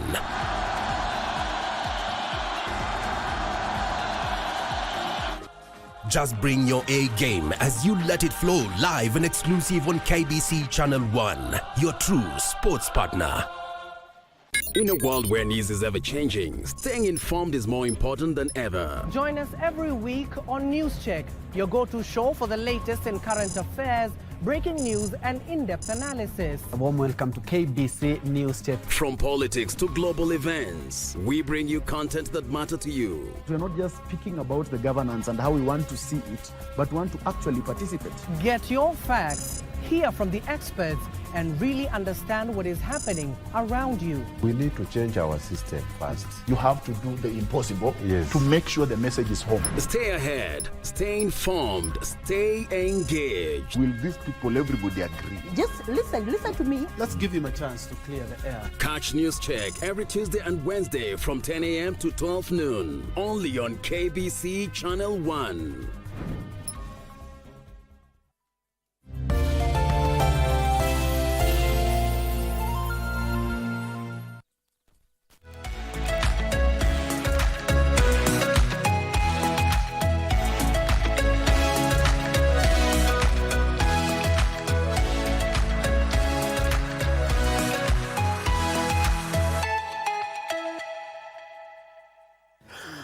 Welcome back. All right. So the house is getting full moment by moment. So let's come back and have this discussion. Deputy Governor of Machakos, he says that he's our cousin. Because Machakos and Nairobi are not far apart. Hi, cousin. Hi. Good morning. Good morning. All right. So, Kevin, I gave you a moment so that you can just nail it finally, what you are submitting. In as far as counties are concerned, the issue number one to do with the county revenue allocation from the national government, and then you'll also talk about the issue to do with the counties also looking for more money for development, the NGCDF. There was a public participation around 3 weeks ago also. We can talk about that, but you can finalize your submission. Yeah, so the emphasis therefore needs to really get to looking at how we generate more revenue from counties. And part of the challenge has been, of course, the dents that we continue to see, particularly from functions of Schedule 4. Devolved functions have not been fully devolved, and we continue to see huge allocations from national government to national government departments, ministries, and agencies for counties for counties like health, agriculture, among others. Of course, one of the best news that came over the weekend, towards the weekend, was the court ruling, the High Court ruling on roads maintenance levy of the 10 billion, which again was very contentious in the previous budget. And so we are hoping that there's going to be goodwill to ensure that these resources get to the counties. But again, counties must make very deliberate steps to be able to, and DG is here, he'll probably share with us some of those things that they are doing to be able to enhance their own source revenue. And we've seen, for example, His Excellency the President, rallying this one, what I would call probably one-stop shop for governments, both for the 47 counties and the one national government, around programs that can be able to spur productivity, despite the fact that they are either devolved or, concurrent. But already we see political goodwill around rallying governors and stakeholders for counties to be able to spur economic growth in areas such as blue economy. We saw what happened in Homa Bay, for example. We are talking about the digital economy for young people and what, again, counties are doing with their digital hubs. We continue to see a lot of talk through the Office of the Deputy President around the KIPES, the County Aggregated Aggregation Industrial Parks, to be able to spur, again, entrepreneurial spirit, innovation among young people.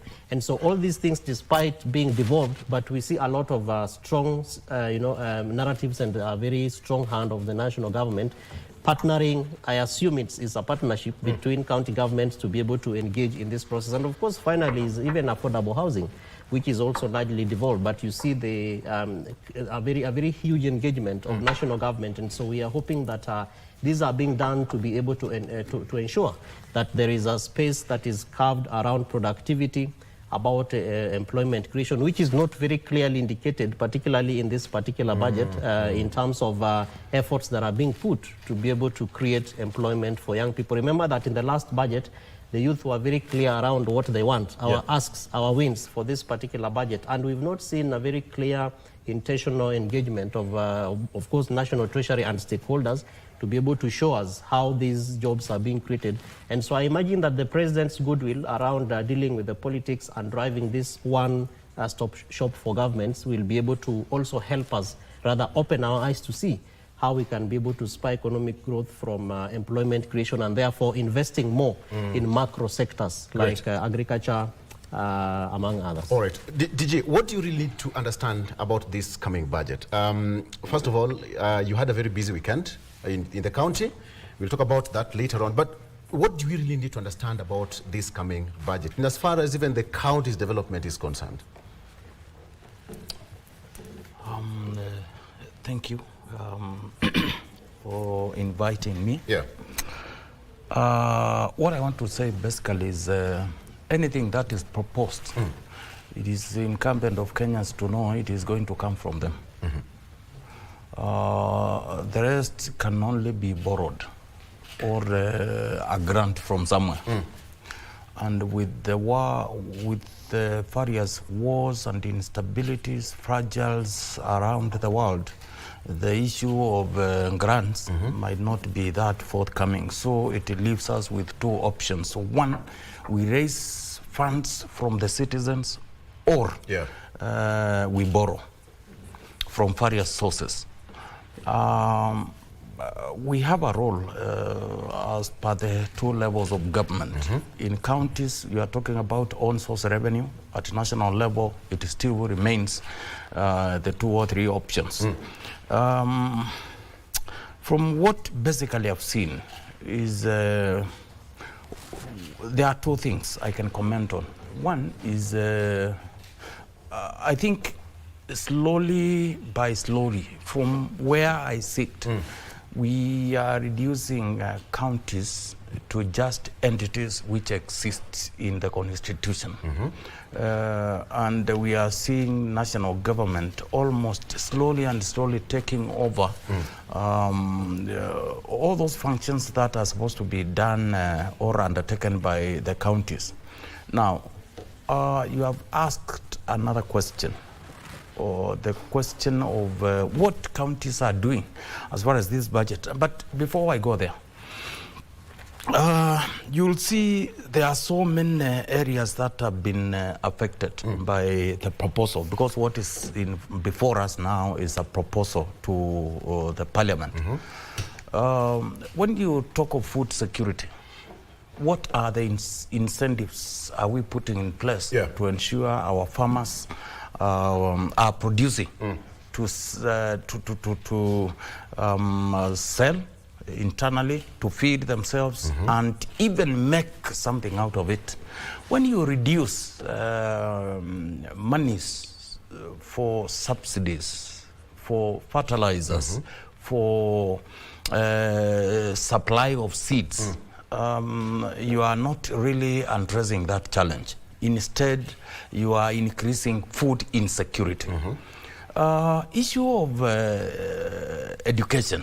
When you reduce funding for whether basic or higher education, what you are really doing is you are interfering with the future of this country in one way or the other, because there is no country ever that has developed, transformed, without ensuring they have a good, watertight, well-resourced education system. And you see allocations in some sectors. Like, you don't expect presidency. They don't manufacture anything. They don't facilitate anything. When you look at the allocation to that office, and it continues to increase every financial year. I don't know what, or as we approach maybe the elections, there is need to ensure the office is well resourced. But I think it is an office that we need to look into. When you look at the allocation to some entities that might ensure, once we raise these trillions are well spent, they are not looted, they are not mismanaged to go and do funny empowerment programs elsewhere. Look at the allocation to Auditor General. Yeah. Look at the allocation to some very critical agencies like ESCC, DCI, and the National Police Service, which all did this country together. Yeah. It's a worrying proposal that needs to be relooked at. Very well. Yes. Let's welcome CPA Ronald Bossi, who is a group managing partner. Ronald's LLP is also joining us in studio. Ronald, good morning. Morning. Welcome. Yeah. Are you affected by the budget that is set to be read on Thursday as a Kenyan? Okay, I can't say I'm affected, but I'm likely to be affected. Right. Because it's not been implemented. Is your life under threat? Okay. Of course, there are threats and there are also opportunities in the budget. Of course, the threats are a number of tax variations that are likely to increase the cost of goods. We've seen VAT, a number of goods, they are shifting from zero rated to exempt, meaning that of the exempt means the suppliers are passing the VAT to the very that it's possible increases on other taxes. Like the SHA, for the health insurance, and of course the pay increases that happened in the last budget. So indeed, there are those taxes that are going to affect me as a consumer of goods, and of course, as just a practitioner, I've also looked at some proposals that can be a bit very serious.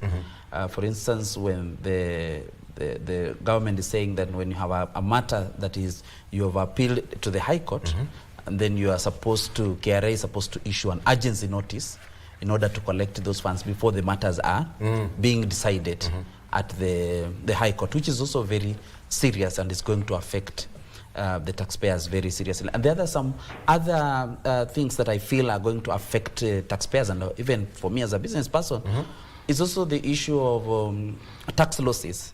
And one of the things I can say that the biggest problem with finance bill, I'm wondering why as a country is susceptible to having a finance bill every year. Okay, even if it's there, because it's a constitutional process, it should not be so disruptive like the way it is. It should be predictable. Should be predictable. Because, you know, initially we had tax losses being pegged at 10 years. Then we say you can now recover business tax losses infinitively. Then now we are saying we need to cap that at 5 years. So it's making the investor environment very unpredictable. And looking at it, because currently the global countries are competing in trying to increase their competitive advantage by minimizing their tax obligations. And if you look at our neighbors, they are quite conscious of what we are doing, and they're trying to create a destination.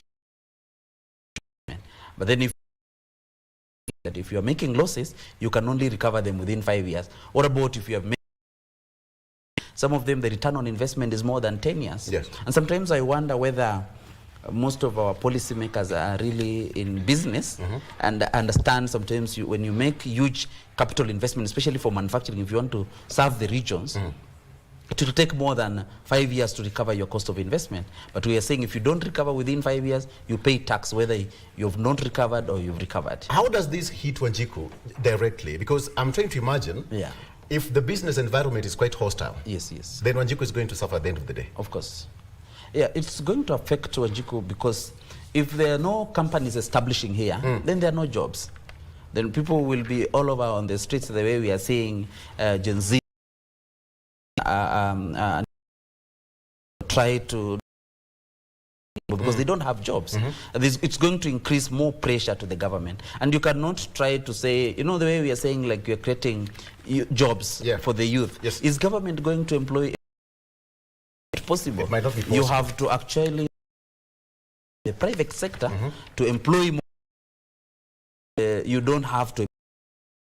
It's going to happen with that you're going to have the youth empowerment trying to just slash the grass on the road. How is it contributing?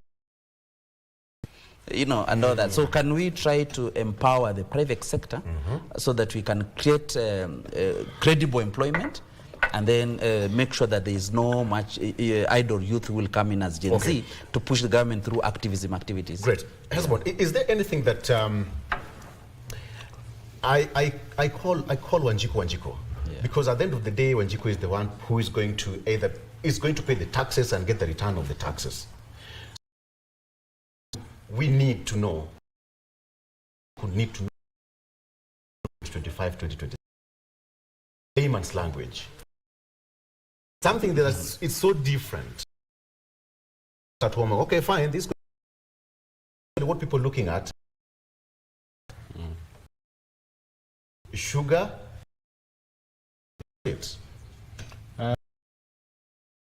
I think look at the common finance below. I've always been looking forward to increasing all the other. Yes. That I would tell Wanjiku there is nothing of that nature. Our rates of applying but then now when you go to tiny issues, when you a number of them under it means that in the process of arriving or the price of that commodity cannot be, that is taken out. The order is that the price of that commodity would go up. And even if you talk to Kenya Association of Manufacturers, they will say moving a commodity from zero rated status to exempt increases its price by the component of related inputs that go into manufacturing the product. The only other argument from KRA point of view has been that every time they've moved items to zero rated status, there is no corresponding increase in or rather reduction in the price of commodities. The manufacturers do not pass the benefit to the consumers. Instead, they absorb it.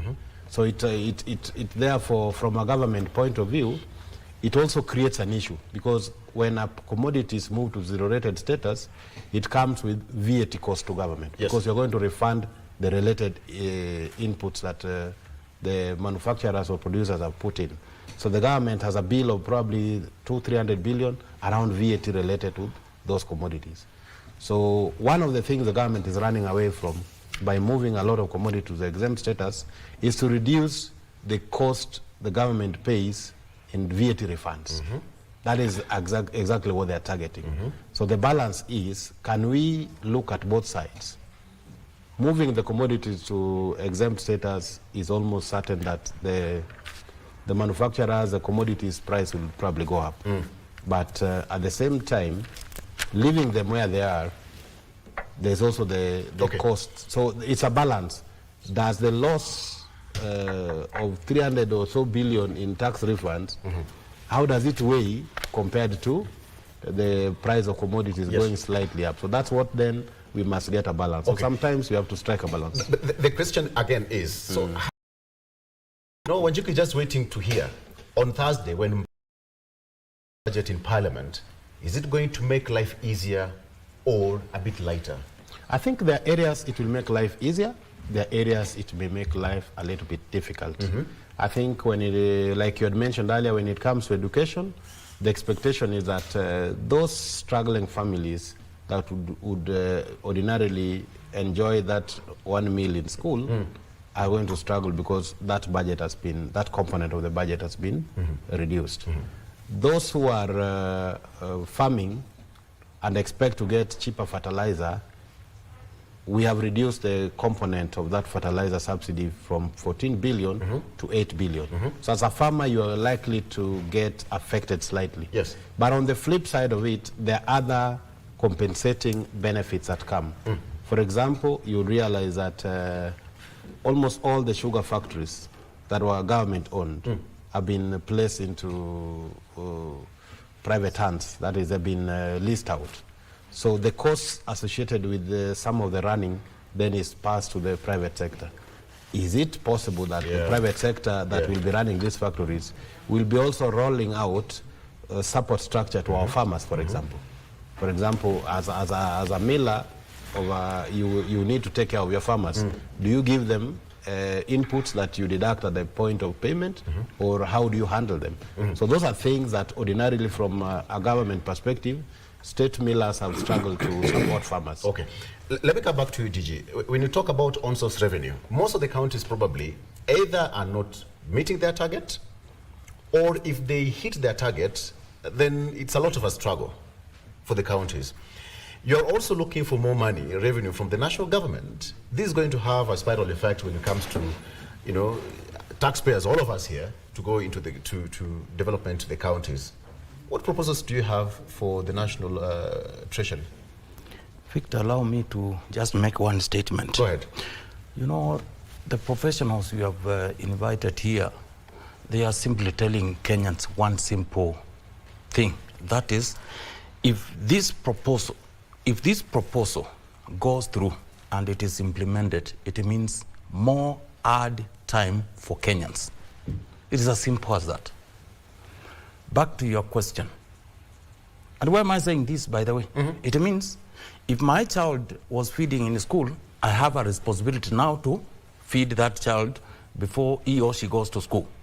What it means is I will have to pay. You know, under the last administration, the students' exam fees was being paid by the state. Yeah. It has since been done away with. It means I get back to my pocket and pay for that student.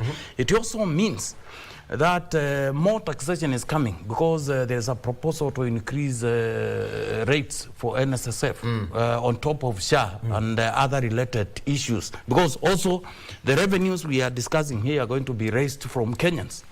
Now, to your question about on-source revenue and what we are doing as counties to ensure we have enough. Now, you have put it correctly that some are meeting, others don't.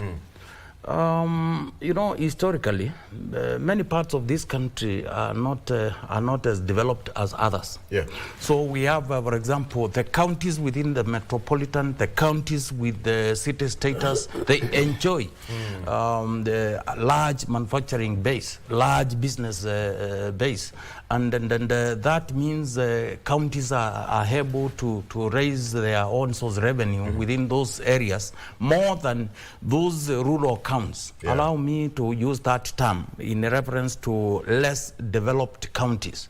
So they cannot compete. You don't expect Nairobi City County to develop to compete in terms of revenue with the rural-based counties. Now, another factor is you look at high taxation regime by the current administration. Like in the case of Machakos, we have never raised any tax or introduced a new one. Why? Because of the high taxation regime by the national government. If we go that route in the name of trying to raise revenue to do development and pay our salaries, definitely we are going to increase poverty in our county. So we have not gone that route. But what we have done... How is it working now that we have, you know, life is dynamic? I mean, yes, what we have done... raising taxes. Yes. What we have done is we have sealed the loopholes. Right. Done away with the pay bills, 200 and almost 33. We found in place only two, one for health and another one for another general revenue. So we don't interact with the money in Machakos County. All the monies go to the account directly through a pay bill. Okay. You don't at all pay any cash, any single cent anywhere by now as I sit here. So we are trying to seal some loopholes so that we can increase collection of our own source revenue and finance some of our programs. And that is what is happening even in most of the counties. And I'm saying this because I serve as an official of the National DG's Forum. So I know what is happening in many of these counties. Okay. Yeah. That's a good trend. But again, Kevin, when you listen to DG, sealing the loopholes, I'll come back to that shortly. But let's talk about the issue of zero rating or to tax exempt. As DG said that they're just sugarcoating.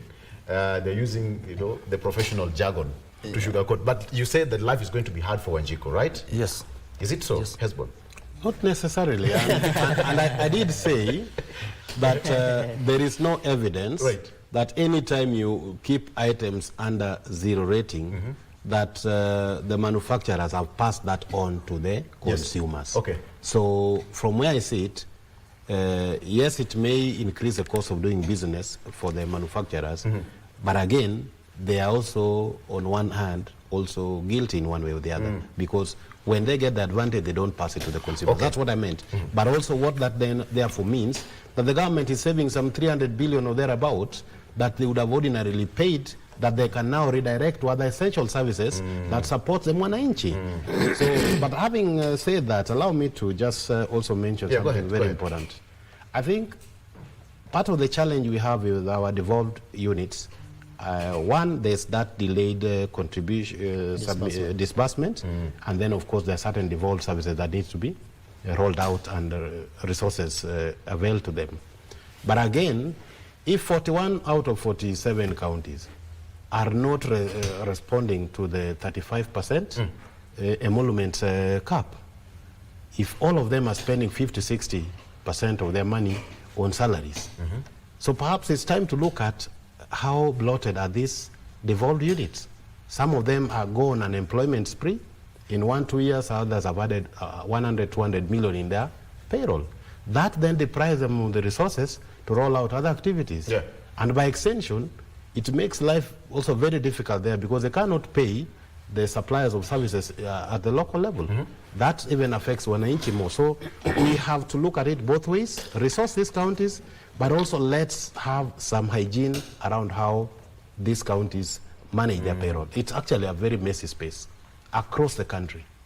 I'm sure the DJ here will tell you, Machakos, probably they're doing over 55% of what they get on salaries, when the law says restrict yourself to 35. Why is that not possible? It means the leadership must ask themselves, what is the optimal staffing level each county needs to have? Yes, I can. He's here. I can. You are accused. You are accused. No, but it's not just a Machakos problem. I want to say it's a nationwide problem. A national. And the Auditor General has flagged this and control of budget consistently. Okay. Yeah. You know, when you talk about the issue of counties again, because this is where now the entire structure of governance meets Wanjiku at the grassroots level. So how would the national government, when you talk about the disbursement of money from the national government to the counties, they're also having their own source revenue. Sometimes they hit it, sometimes they don't meet the target. So how would the embody budget, from your own desk, again, as the county governors watch, did you have some of the proposals to support the counties? Precisely, and if you look at some of the work that we have done, for example, I have a report here on which we released in December 2024 on County Integrated Transparency and Accountability Report. What this shows us from around 11 counties that we engaged out of the 47, citizens are much more aware about many things, from budget processes. If you walked into a number of our kiosks in the villages, and the border sheds, they will tell you what the budget process entails, what policy is being done, where public participation of citizens is supposed to be done, etc. Yes.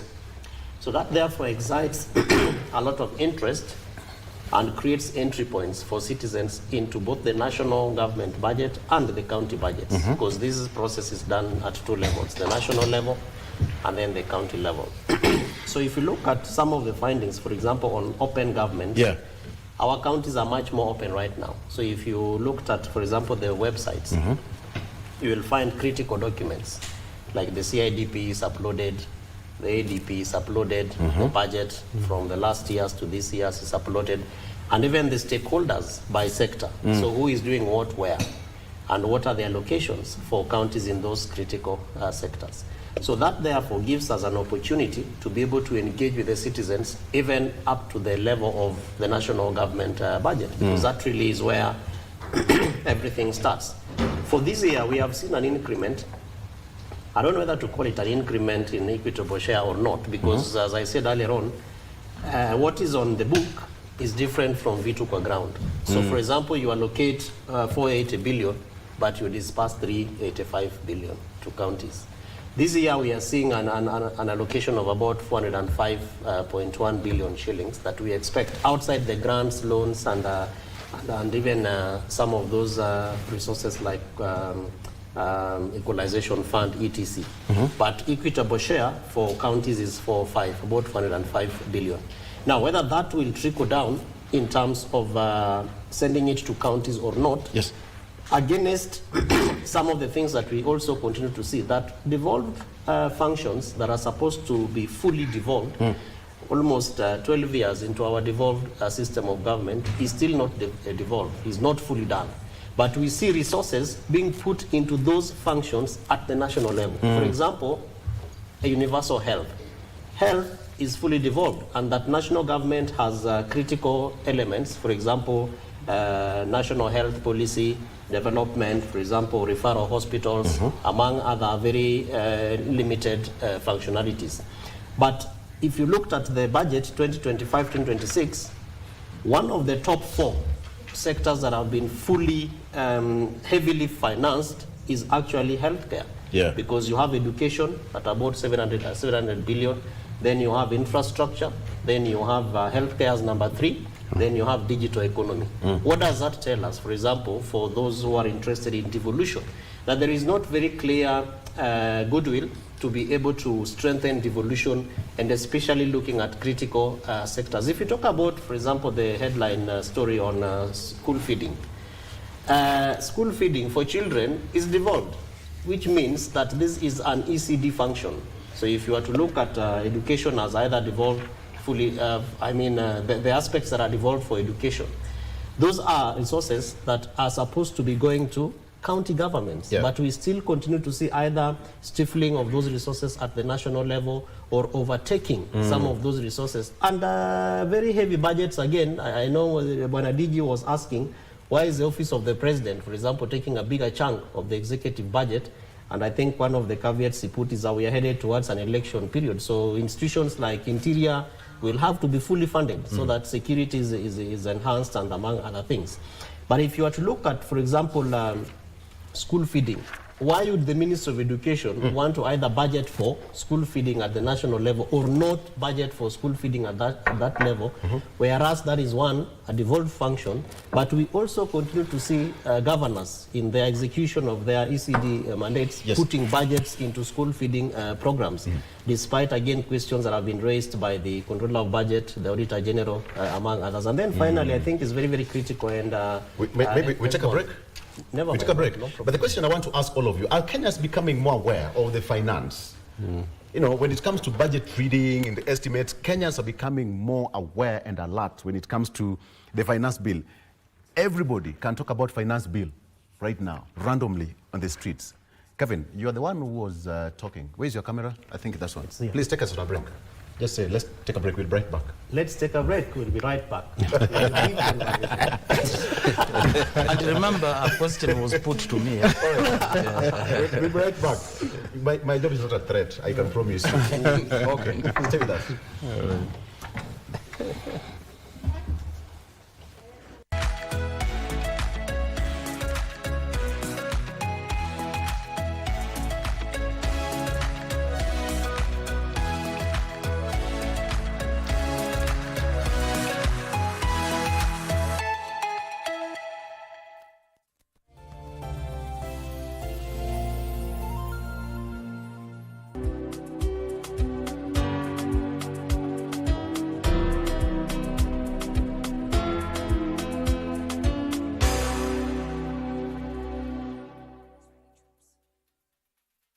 "19 nations will compete in the Total Energies CAF African Nations Championship, Kenya, Uganda, Tanzania 2024, which will be staged from 2nd to 30th August 2025.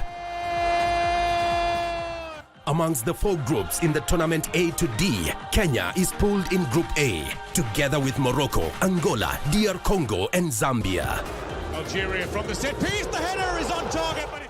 This unique competition, featuring the best locally based players from across the continent, definitely has something for everyone.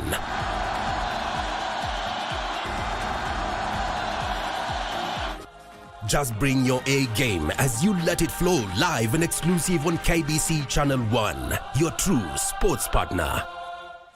In a world where news is ever changing, staying informed is more important than ever. Join us every week on News Check, your go-to show for the latest in current affairs, breaking news and in-depth analysis. A warm welcome to KBC News Check. From politics to global events, we bring you content that matter to you. We're not just speaking about the governance and how we want to see it, but want to actually participate. Get your facts, hear from the experts, and really understand what is happening around you. We need to change our system first. You have to do the impossible to make sure the message is home. Stay ahead, stay informed, stay engaged. Will these people, everybody agree? Just listen to me. Let's give him a chance to clear the air. Catch News Check every Tuesday and Wednesday from 10 a.m. to 12 noon. Only on KBC Channel 1.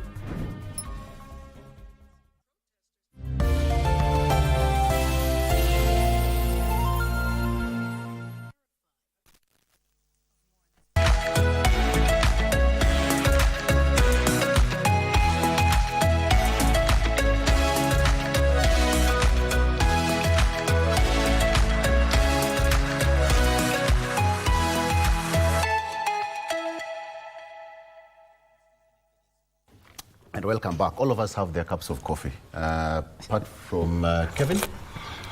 You want to have a taste of this one? Oh, he's sorted. Okay. So the question I want to ask all of you gentlemen is that are Kenyans becoming more aware, Ronald, about the finance bill? I mean, everybody randomly on the street talks about the finance bill. How is it so all of a sudden? Yeah. So, you know, we are living in an information age. And today, information spreads more faster than anything else because of access to the internet and the mobile phone, and now to TV stations like you guys are doing, because when we were growing up, not many people could afford to have a TV set in their home. So this is the era of an information age. The only challenge is that even though Kenyans are more aware, Kenyans feel more helpless to change the situation, because it's like now Kenyans feel they are hostage to the government, whereby the government is not doing the right thing, but they are not able to change anything now. And the government thinks that Kenyans are not aware. And one of the things I wanted to say, maybe as answer your question, if I were to advise the government, there are 4 areas I will advise the government to do. If there is any government that needs Doge, you know, the Doge that you've seen in the US, it's the Kenyan government. Most probably the US government didn't need the Doge, but the Kenyan government needed the Doge like no any other government in the world, because one of the biggest challenges that the Kenyan government has is Ronald, you know, because wastages. Victor has asked us to speak to the Mwananchi who might not understand what you mean by the Doge. Yeah. It's Department of Government Efficiency. Department of Government Efficiency. The one that was led by Musk. By Elon Musk in the US. So the biggest problem we have with this government is inefficiency in terms of even utilization of the resources. Let me tell you, the government of Kenya is one of the most richest governments in Africa, in terms of resources, assets, and all that. How can I term that? What you said? Yeah. It's one of the richest in Africa. Yes. There is significant assets that the government has if you just move across this country. Land, properties, you know, public property is huge. But most of those properties, they don't generate anything to the government. They are mostly obsolete. And one of the best things that I've ever had the government say is privatization. The only problem is when it comes to privatization, now we want to privatize the most profitable government entities and forget the loss making. Of course, we've started with the sugar. And again, the other aspect of it, when we do privatization, are we doing it with integrity and transparency? And are we making sure that we are actually making the most out of those private assets? And privatization and moving, if you go to the UK, the government is very efficient in privatization. If you have money, you run it, and pay lease to the government, and the government makes a lot of money from those collections of leasing of the government properties to private people who will run them more efficiently. So if the government approaches privatization in a more efficient way, then they will make a lot of money. And then number two is optimization of the assets we have. If you look at most of the private, public universities in Kenya, and we have huge, and very many public universities compared to our neighbors, but the problem is, with the huge, you look at those public universities, there's no way they can be unsustainable. They have huge chunks of land, they can invest in hospitality, in farming. They can actually be centers of excellence in terms of entrepreneurship. But most of them are actually, the leadership is so poor. And most often when you appoint somebody to a state office or a public entity, you get the most incompetent. And that's why you realize most of the assets, the property we have, they are not optimized. If you look at another area that we're not even making money, is tourism. Like I visited some of the neighboring countries, they have almost nothing. They're trying to make something out of nothing.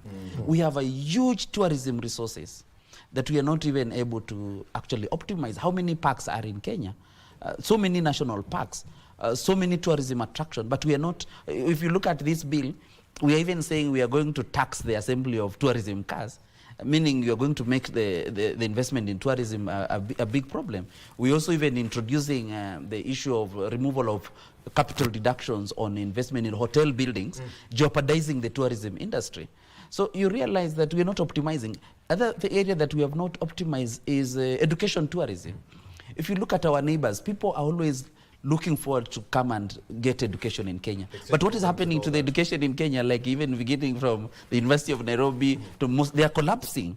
We are not even able to even get people come here for education because our main universities are under debt, they're in crisis because of inefficient and lack of transparency in terms of management of those institutions and incompetence. If I was supposed to restructure educational institutions in Kenya, I will actually say there must be academic, and then there must be management, whereby we have a CEO running a university and a professor managing the academic part of the university, because that's the biggest problem we have with the universities. I hope someone has just listened to that for Kenya. That is called for Kenya. Yeah. The other area that we have not also optimized is even health tourism.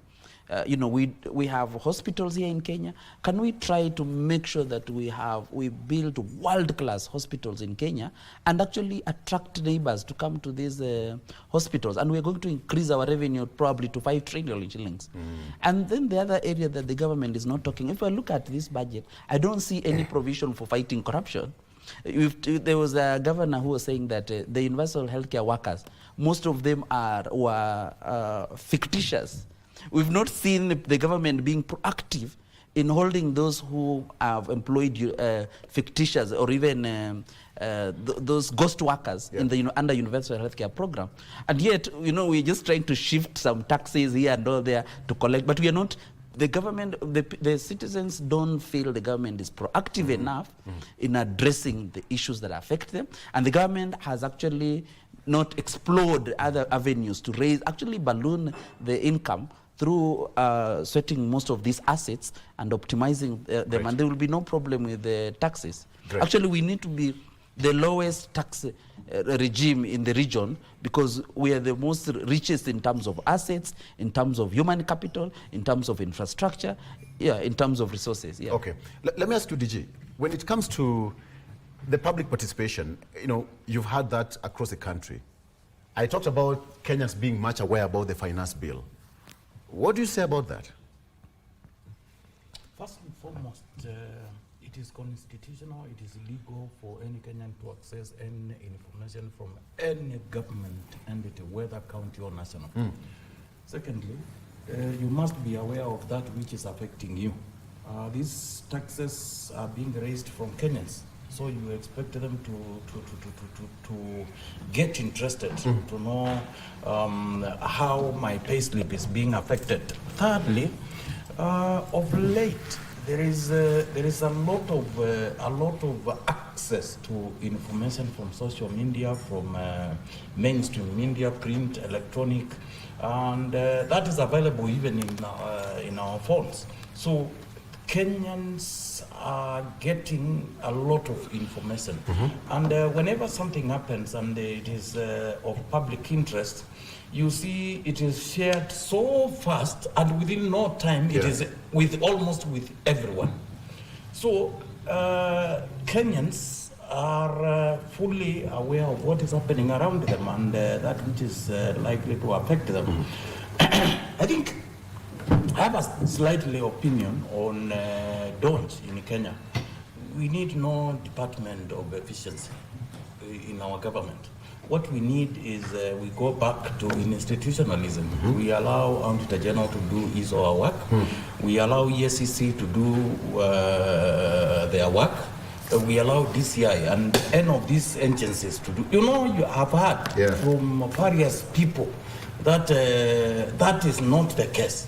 And in short, that is state capture, where you hold state agencies and you control them to your advantage or for your own personal or private gain. If all these agencies are allowed each to do what their mandate is without political interference, so that if you stand somewhere in Kapsaret and you distribute almost 50 million worth of goods, you are saying there is no single cent from the government, KRA is freely coming forward and tell us this is what this person has done, this is the tax he has paid, and this is money not from any economic crime, so it is okay. Okay? So we need that freeness. But can I tell you, let Commissioner General of KRA come forward and make that statement, and you see whether he will be in the job in the next 1 hour. Okay. So in this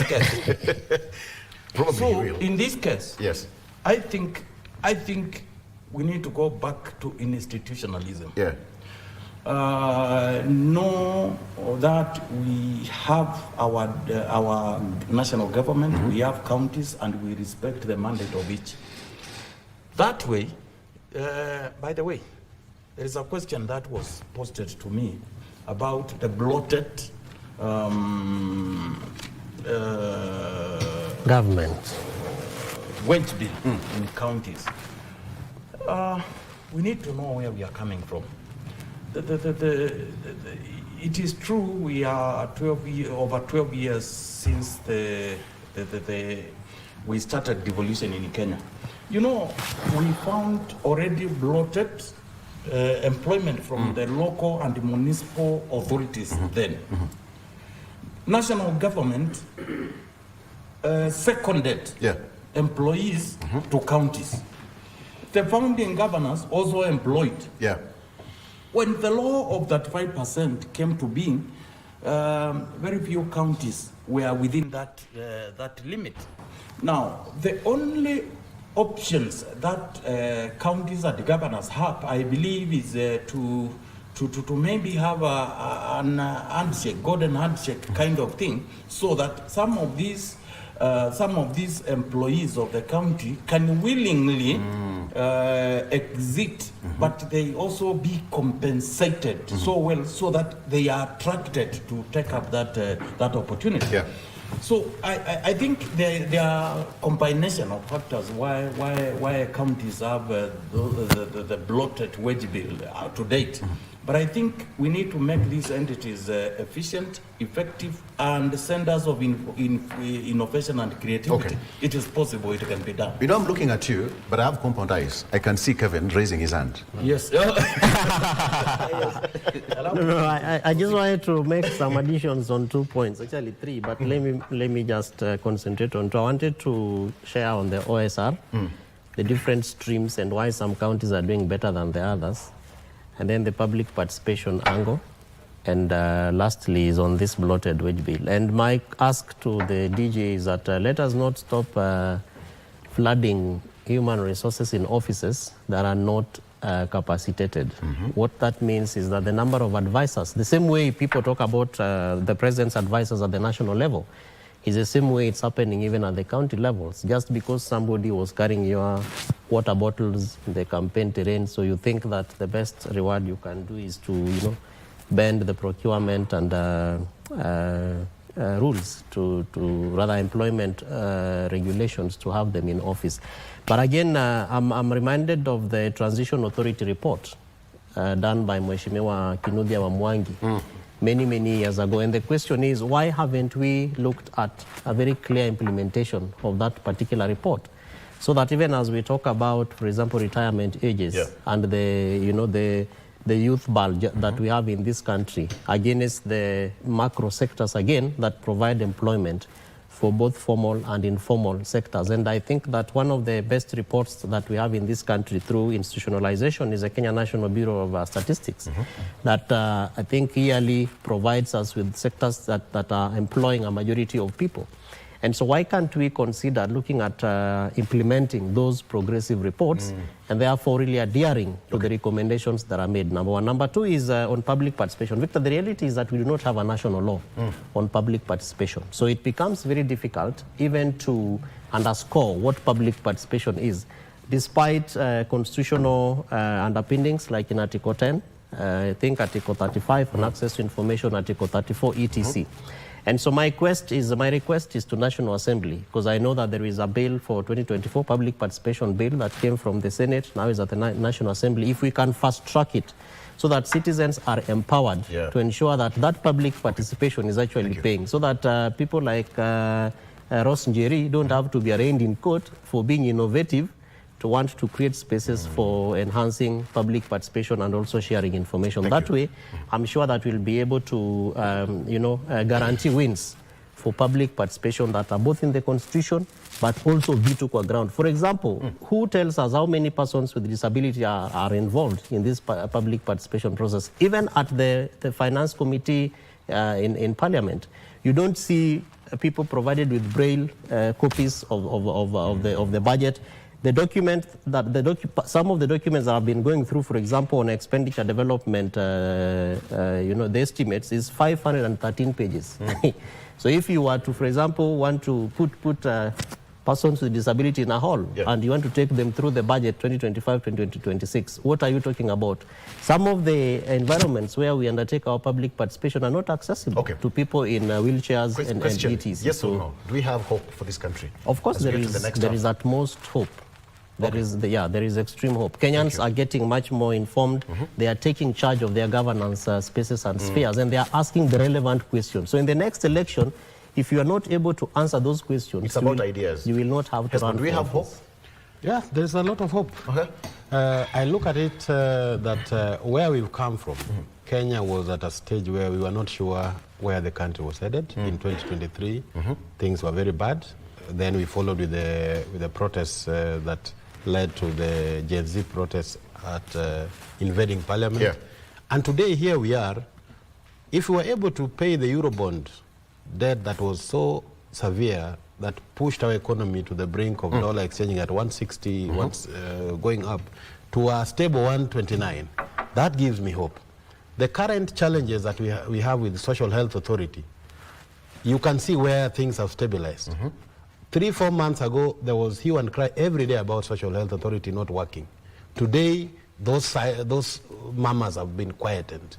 Those who are in the critical health space, those who have patients with dialysis, all this cancer, they are getting treated for free in this country. That has never been. So there is a lot. Hold our horses. And with a healthy nation, you have so many things going the right way. Then we talk about the punitive NSSF contributions.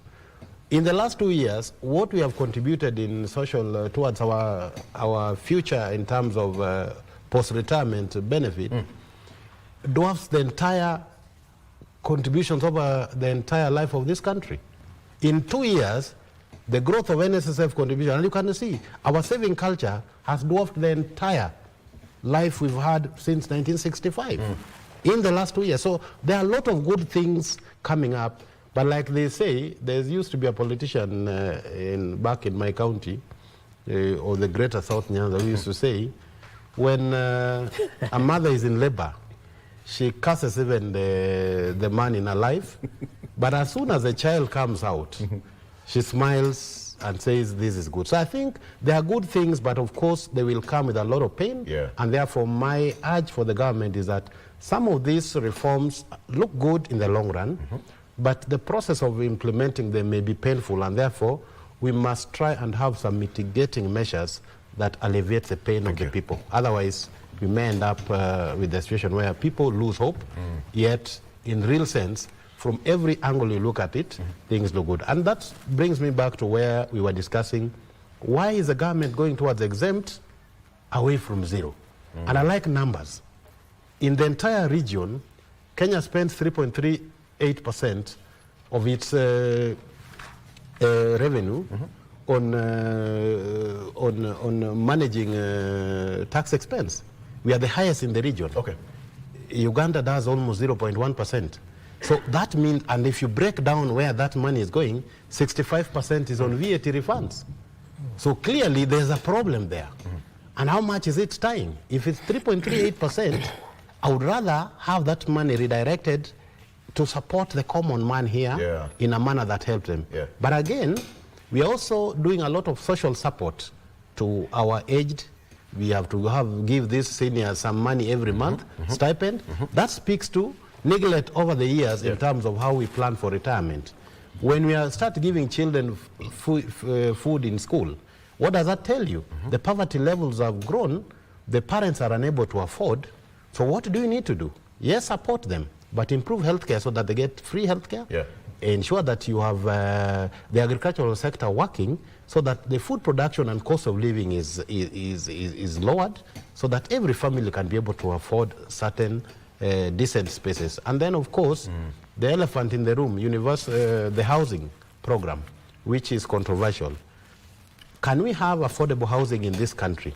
So that if I employ, like Ronald and I are practitioners, we run audit firms, we employ employees.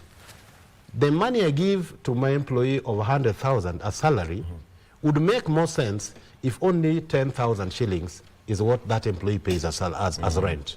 But if I'm giving him 100,000 shillings and he lives in this city and he has to pay 40, 50,000, it becomes very difficult. So we also need to address that. The how may be the challenge, but I think I like the framework of how this looks. So I give hope. You have hope. You know, I like DG because he's a man of few words. Do we have hope? The answer is yes. If this country was never destroyed under YK 1992, I think with limitation of terms, we have a lot of hope. Number two, the democratization process. You know, if I do anything stupid, it will be called by Kenyans. All walks of Kenyans will tell, no. Bwana Mwangangi, that is yours. It's not for this country. Number three, there is a lot of hope. Despite the fact that this regime wants to take us back to 1992, through a way of very funny empowerment. You know, within 1 week in my region, they have splashed over 100 million. Donating, this is from the president, this is the deputy president, this is what, and we are looking and we are saying, wait a minute, counties do not have funds. Our health care is collapsing. Why don't you empower our education? That is empowerment program. No. Why don't you empower your people? Just a minute. We have very learned people here. If in very simple mathematics, Victor, you take the 4.2 trillion and you take the 400 proposed billion to devolution, that is less than 8.8%. It is not even at least the 15% that is supposed to go to counties. But this government is very clever. They use certain metrics to justify their actions so that the huge chunks of money remains at national level and the governors at the county level are not delivering what they are supposed to deliver simply because they do not have resources to. In fact, they are being set up by this administration so that they can fail. But that not said, no country on earth, No country on earth has ever been built through the kind of empowerment programs. What we need to do, we need to go back to institutionalism. What do I mean? Under President Kibaki, we had youth fund. And under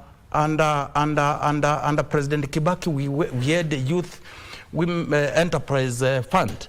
We need to channel those funds through a well-planned policy so that it is equitable, it goes to every part of this country, as opposed to only choir praise singers who are given these monies and they fly all over selling this government. That is not the way. That is not the way to go. It will only go to a selected sections of the country. We want to champion a policy where we are going to ensure this country develops every corner of this country and not a section of it. Thank you. Ronald, do you have hope? Yes, hope we must have. You said your life is about to be threatened. But now do you have hope? I want to see the comparison and the contradiction. So hope we must have. All right. But you know, DG speaking here almost makes us almost hopeless. You know, he came from hope to hopeless. No. Victor, please. You know. You're protected. Yes, you know, Victor. Okay. When everybody wants a good country, and if it is good good for UDA and for Wiper and for everybody. Great. Yes. So what I can say, we have hope. In 1 minute, please. Because we have a government system. We have the parliament, we have the executive, we have the judiciary, we have the ethics and corruption, we have the police. If everyone does their work, then this is a very beautiful country. And then number two is that we have hope, because if these people don't do their job, 2027, you can recall them. We have an option to recall them in the next election. So that's the hope we have, because you see, some people don't have that opportunity. Thank you. If you are doomed, you are doomed forever. But I'm hoping that we also make sure that we build that hope by making sure that next time we don't elect people based on how much money they gave us, but based on, because I believe as Kenyans we've put leaders under a lot of pressure, whereby they're supposed to give us handouts to elect them. We must elect with a lot of wisdom and knowledge. Others, thank you. Thank you very much. Yeah. DJ, what are you saying? We are done. I'm saying. No, you know, Esbond said something very important. That increase in taxation to manufacturers might not necessarily increase the cost of living. It does. It does. Because that must be passed to consumer. And the majority of the consumers are Kenyans. Okay. Yes. Tumaliza Imanena, thank you so much, gentlemen. You know what's important? Today we've not talked about politics. We talked about matters money, because at the end of the day, it affects all of us. Maybe just clarification. I think the DG got something wrong. I didn't say that increase, or rather moving commodities to exempt, in between does not necessarily. Okay. What I meant was that the manufacturers rarely pass this on, the benefit to consumers. Okay. Or benefit. But then, Victor, if you allow me to thank one of the CSs that I have seen engaging with the public, CS Treasury Mbadi. I have attended 3 sessions where the CS has been physically present to engage with citizens on the budget. The one speaking is... the problem is whether what he gets there will find its way. So the one speaking is Deputy Governor of Machakos. Thank you so much, gentlemen, for coming. He means well, but I'm not sure that this is... Council member Ispak Kevin Osido is Executive Director of County Governors Watch, and CPA Ronald Bossi, who is Group Managing Partner Ronald LLP. Thank you so much, gentlemen, for coming to the show. We've done, the director has been so gracious to us. 20 more minutes on top of what we had. Asante sana. All right. Thank you so much for watching, for your valid company. I'm Victor Lo. Good morning. Bye-bye.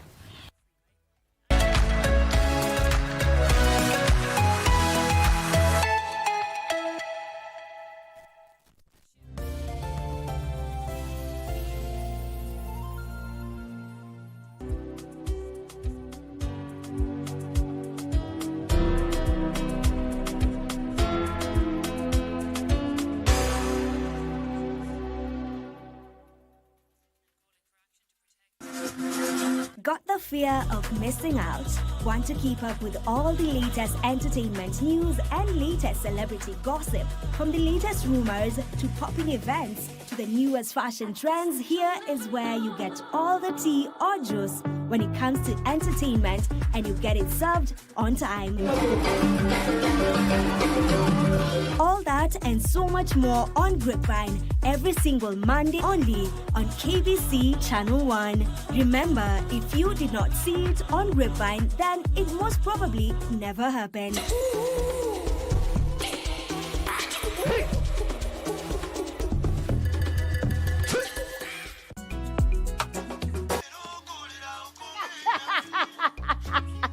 I'm glad you are thinking. And as we speak, my bar is too low. Buda. Ya jaba. Sam your boss. My boss ni mama Kayai. Na mimi ni boss ya mama Kayai. I don't care. Nini unanielewa wewe ni mgonjwa? Mimi si mgonjwa. Sasa mimi ulikuwa unataka nikusaidiaje? Kwa na mahitaji wiki kama mbili za kwenda kwa minajili ya ng'ombe. Apenyi nyama sonde. What is it you are doing? Ukuleta tu thao peke yake. Mnaleta ujinga. Chukuliwa. Mnaleta ujinga. Pigwa soki. Mukaka. Unachua. Ngunguna.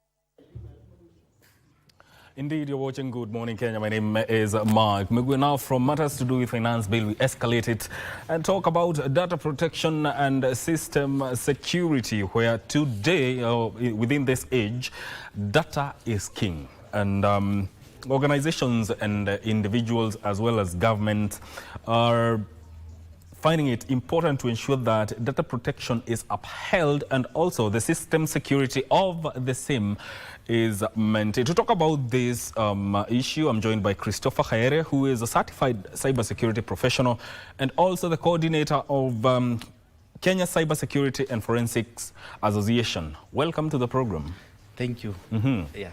Now, you know, data protection and system security are two different issues, but they do converge at some point. So I want us to go step by step so that the viewer can really understand what it entails, matters to do with data protection and system security. So to start off, maybe we start with data protection. When you talk about data protection, what are we focusing on? Thank you for that. When you talk about data protection, let's see the origin of this data.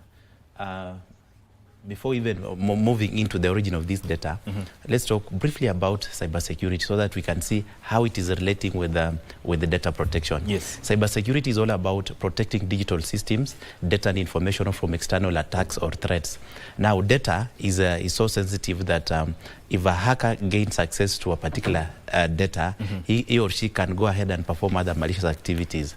So now, out of this, there's a need for us now to protect this data, and we have different type of data. We have sensitive data, we have personal data, we have confidential data. Now, in Kenya, in 2018, there was a rollout of Huduma number, as you well know. Yes. Then there was a court order to stop the processing of Kenyans' data because there was no law to govern the collection, processing of all these data. So in 2019, the government was forced now to establish an act that can regulate the handling of personal data. Yes. And that one brought what we call the Data Protection Act of 2019. Now, this Data Protection Act, what does it entail? It brings in the issue of the Office of Data Protection Commissioner. Yes. It brings in the issue, it now gives me as the data subject. If data is mine, then I'm the data subject. So it gives me as the data subject some rights, like rights to reject the processing of my data, rights to access my data, among other. Again, this act allows the Now, the organizations that are handling this user data, you can be either a data controller or a data processor. So it allows them again to register with the Office of Data Protection Commissioner. Yeah. So basically, when you talk about data protection, we must protect our data to prevent hackers from accessing this data so that we can now stop or prevent any other malicious activities that can be done when this data is in the hands of the hackers. It's still on matters to do with data. There's also the aspect of data privacy. What is it? Is it so much different from data protection, or what is entailed within it? Now, data privacy and data protection are almost same, but we have just a slight difference. But before we understand this, let's talk about different type of data and information. We have private data. These are data that is owned by an individual, like me. My PIN is my personal data. My passwords are my personal data. My ID number, among other, are my personal data. Then we have confidential data. Confidential data is a data or information that is owned by a group of people. It could be 2 people, it could be an organization, or it could be a student at a school, or it could be a church and church members. So such information and data is what we call confidential. Then we have sensitive data. Now, sensitive data is that data that if it lands to the hands of another, that party, for this case, it causes serious problems to one party involved in this data. Like, for instance, I'm using WhatsApp, I chat with my friends. The chats that I have with that friend X that I'm chatting with, that information, that data is confidential. But in case it lands to the hands of another person, maybe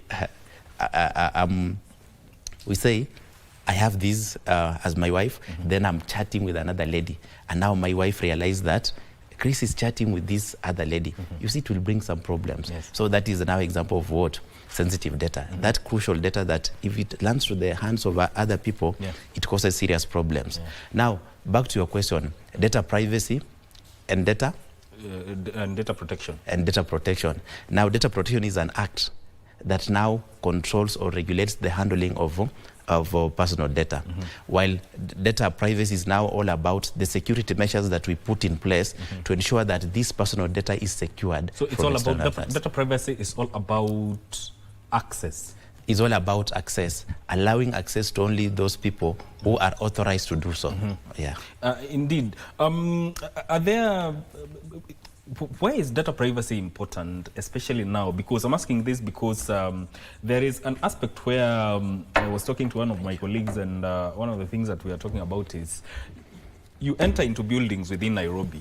Sometimes you are asked for your ID, your phone number, your ID number.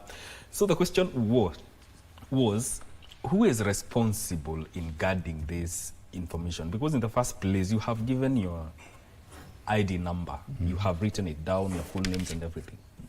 Now, under Section 25 of the Data Protection Act, we have the principles of data processing. As an organization or as a data controller or as a data processor, there are some principles that I must be able to abide by. And one of them is basically to ensure that this information that I'm collecting from the user is what I need for my processing. Maybe, for instance, let me give you a scenario. One time I was going to look for a house. Then I was given some form to fill, and the landlord was even demanding my KRA PIN, my by then NHIF number. Then I was asking him, why this information? Is it really relevant to our agreement? I just came to your house to stay. Not then I'm wondering, why are you asking me about my KRA PIN? Why are you asking me about my NHIF number? So I declined to give him that information because it's my right as a subject, as a data subject. Now, to ensure that there is security of this, it's now the organization collecting this information to ensure that the information they are collecting from the users is secured. And that's why we have the Office of Data Protection Commissioner that now regulates and handles complaints of the users. Like you realize that your data in a particular organization has been misused. You as the data subject, you can go ahead and launch a complaint about your data being mishandled in a particular organization. You've mentioned something to do with principles of data processing. Meaning, are there principles that govern data protection? Yes, we have principles. Like one of them is the processing of this data that I'm collecting from the user. I should do it in a lawful way fairly and transparently, meaning that this information that I'm collecting from this user, the user is able to understand that I gave out this information because this and this is going to happen to my information. There's no way you'll tell me that you need my phone number for marketing purposes, and again, you go ahead and share my phone number with another party. That one is not transparent. So the information that you collect to me, first it should be limited. Limitation also another principle to what you need to do. Then as you do that, let there be transparent. I know that this information that is being collected from me is what is needed and it's going to do this and this. And again, you collect for specified reason. You don't have to collect information, then this information, anything that you want. So you use this data, maybe it's a phone number or a contact address, you use it. Then this information that you're collecting from me, it will be accurate and up to date. And as the subject owner, as the data subject, I can approach you and correct. I can approach you and demand my information to be deleted from your systems. There's also the aspect of data life cycle management and also information life cycle management. Maybe you can touch on those. Now, within these principles, we have one that now you have my information. Maybe I'm doing a business with you, or you hired me on a particular contract. Maybe you say for 3 years. After 3 years, there is that allowance that you have to stay with my information, maybe for reviews or what and what. After now that period has elapsed, you are supposed to archive my information. After archiving my information, it will stay in your systems for some times, then you delete. So you cannot just stay with my information for the next 20 years, and yet our contract was like 2 years or 3 years. Yeah. All right. Now let's come to system security now, because we've handled the data protection and the data privacy. Now expound on system security. Now, when you talk about system security, you are basically focusing on 3 things. To ensure there is confidentiality of data and information and systems, to ensure there is integrity. Integrity is the originality of information, data and system, and it's free from alteration, then to ensure that there is aspect of availability. So system security is all about the best practices that we do as an organization to ensure that there is confidentiality, integrity and availability of systems, data and information.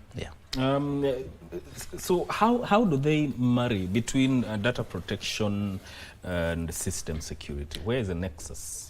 You see, one of the principles now in system security or cyber security is the aspect of confidentiality. We're ensuring that this information is accessible to only those people who are allowed to. And this information is also data.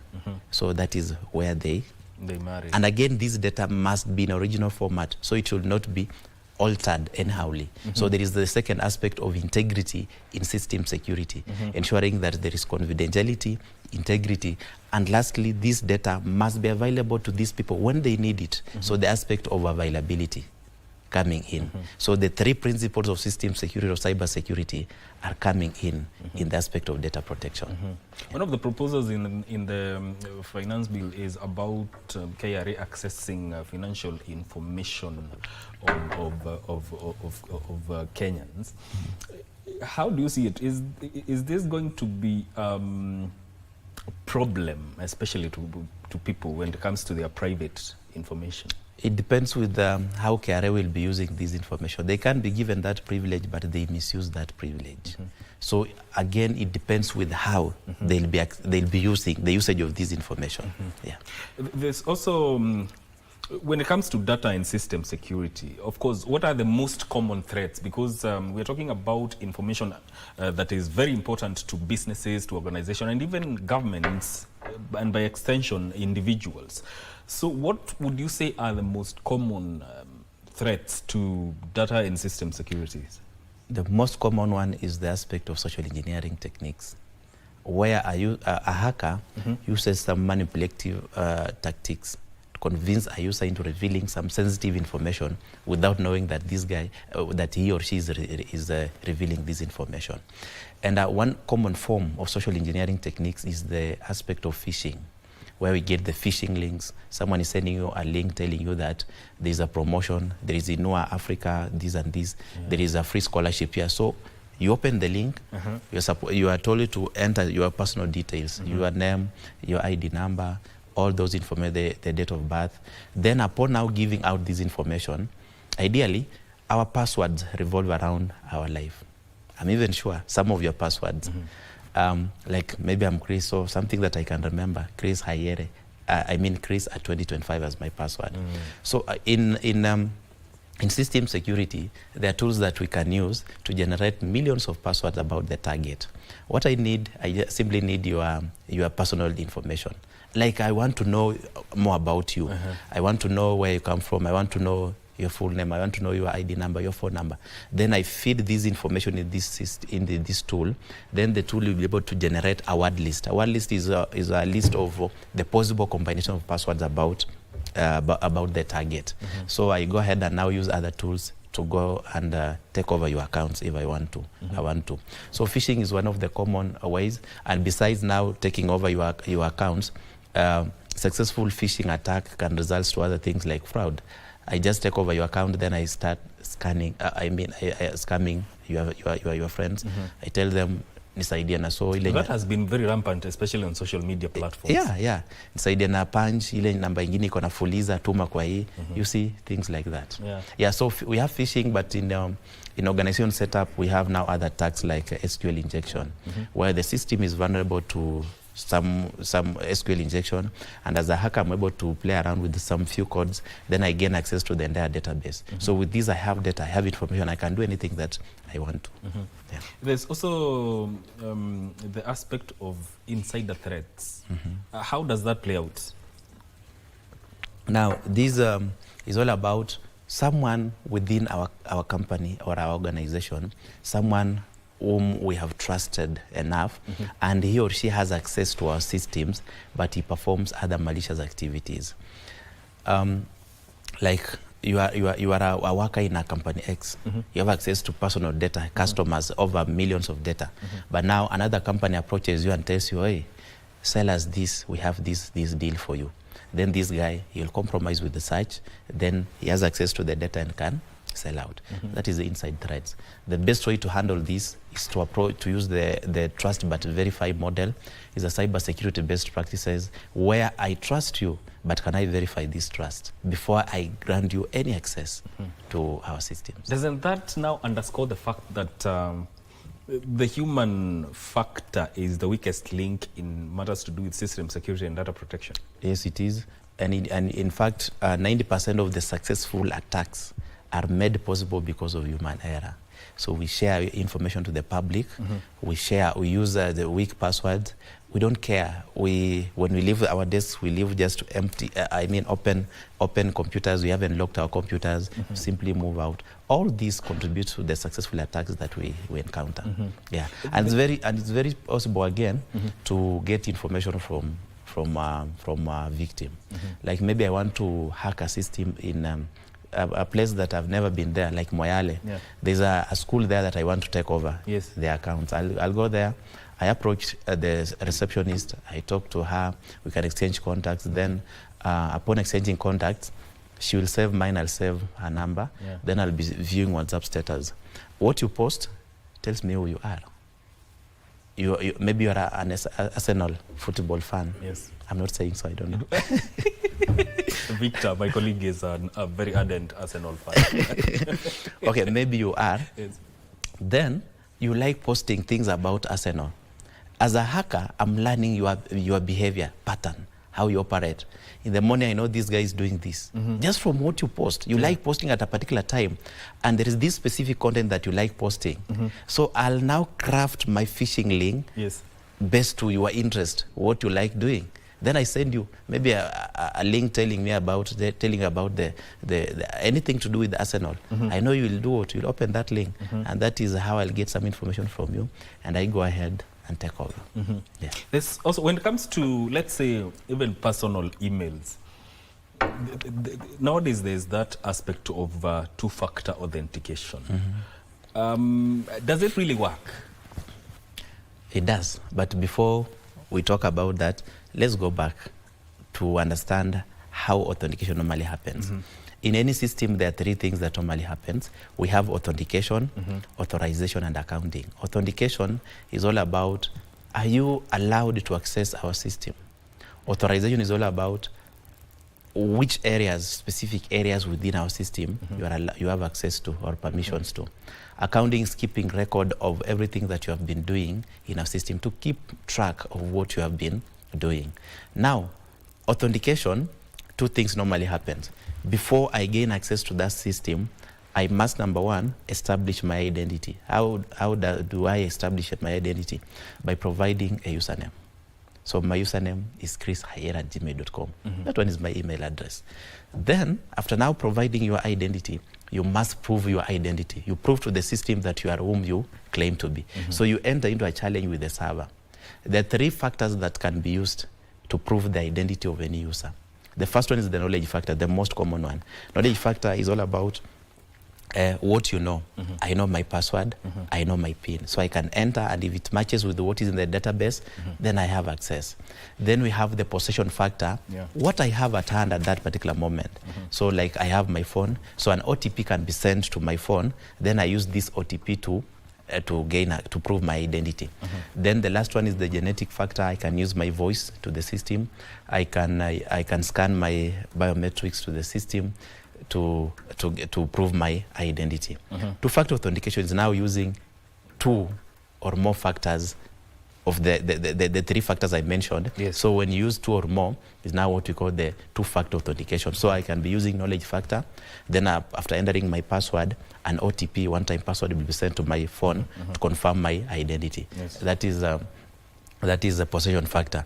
But now with this OTP, yes, we have two-factor authentication, and also we have multi-factor authentication.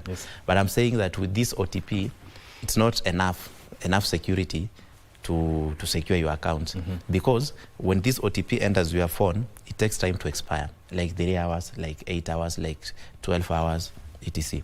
These 3 hours, these 8 hours is enough for any hacker to crack that code and gain access to your system. Now, because of that, we have what we call Authenticator app that uses now time technology to auto-renew codes after every 30 seconds. So that is what is in the market, and I really encourage you to download the app. It's free. Then you connect your accounts to the Authenticator app so that we can defeat these hackers. Yes. You know, there's businesses also gravitate towards protecting the information that they have, whether it's about their clients or their operations. But also there's the aspect of using third-party security systems. What are those, and what are the dangers involved within that sphere? We don't know these guys very well. We just gave them contracts to implement these in our system. So we really don't know. We are giving out our information, we are giving out our data to invisible world, to these people. We don't know what they are going to do with this. Now, for us now to be protected, or to protect our systems from this invisible world that we don't know, we have to have some what we call zones within our network. Zones where we have a particular zone. This zone is, we call it untrusted zone, where these people can be accessing our systems, but this data is in a particular zone, and this zone we can monitor the activities. We have other systems like the privileged account management that again can be used to see what these guys are doing. We have given them privilege into our system. But by the help of these tools and systems, we're able to monitor that this admin from this organization has done this in our systems. And again, there is an aspect of user training and user awareness. We cannot just assume that that HR, we cannot just assume that that secretary is aware of what is happening in the cyber security world. So it's also a good practice to do what? To train these people to create that awareness of the basic things in matters to do with the cyber security. Again, we can also perform system audit to identify the level of risk where we are. We identify some vulnerabilities, then we use now these vulnerabilities to get the exact risk level that we are. Then we act accordingly to the level of the risk that we have. When it comes to trainings, you've mentioned the trainings.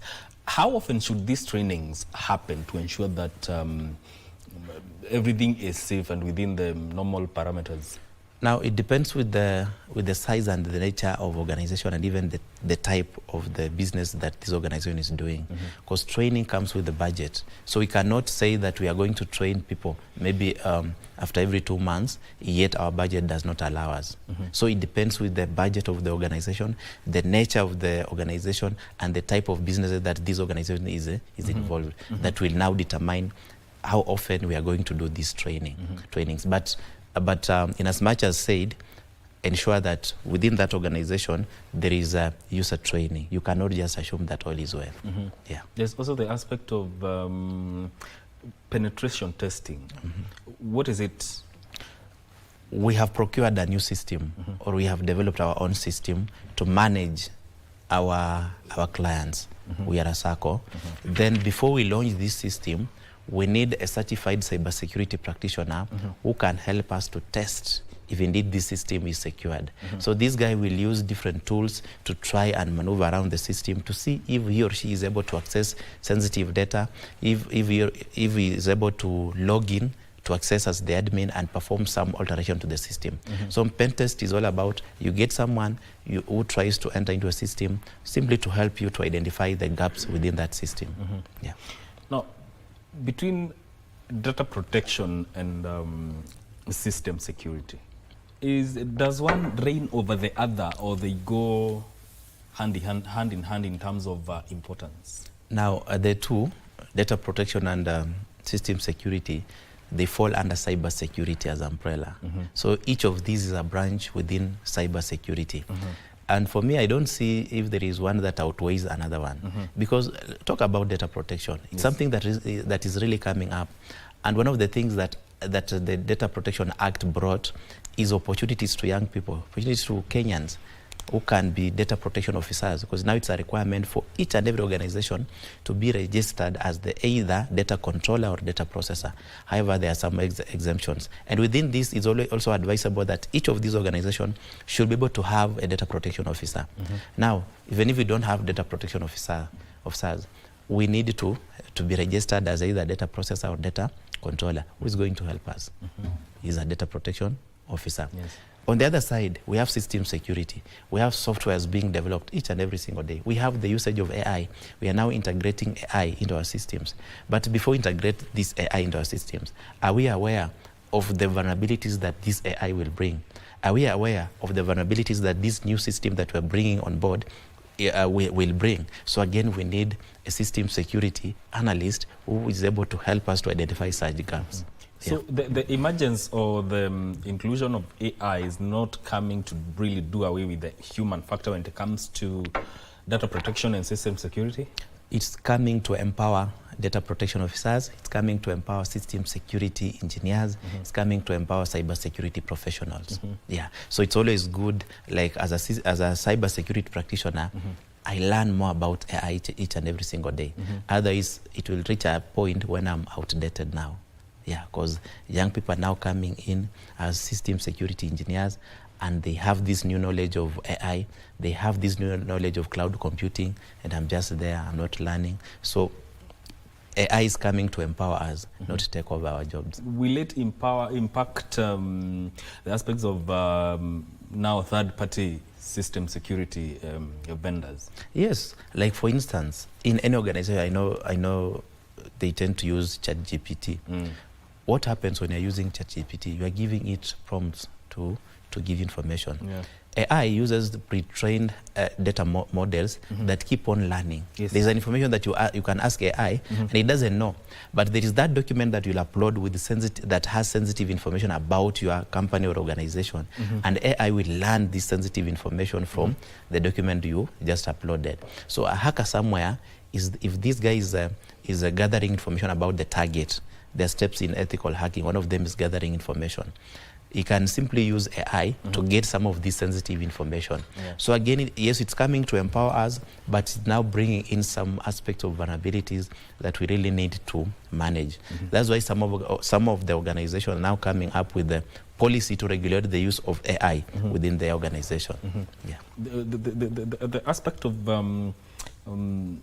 unpatched softwares, where are the vulnerabilities there? Now, vulnerability is a weak point or weakness in any system. When you develop a system today, there is what we call the zero-day threats, where we have a new vulnerability that exists within that system, even the developer does not know.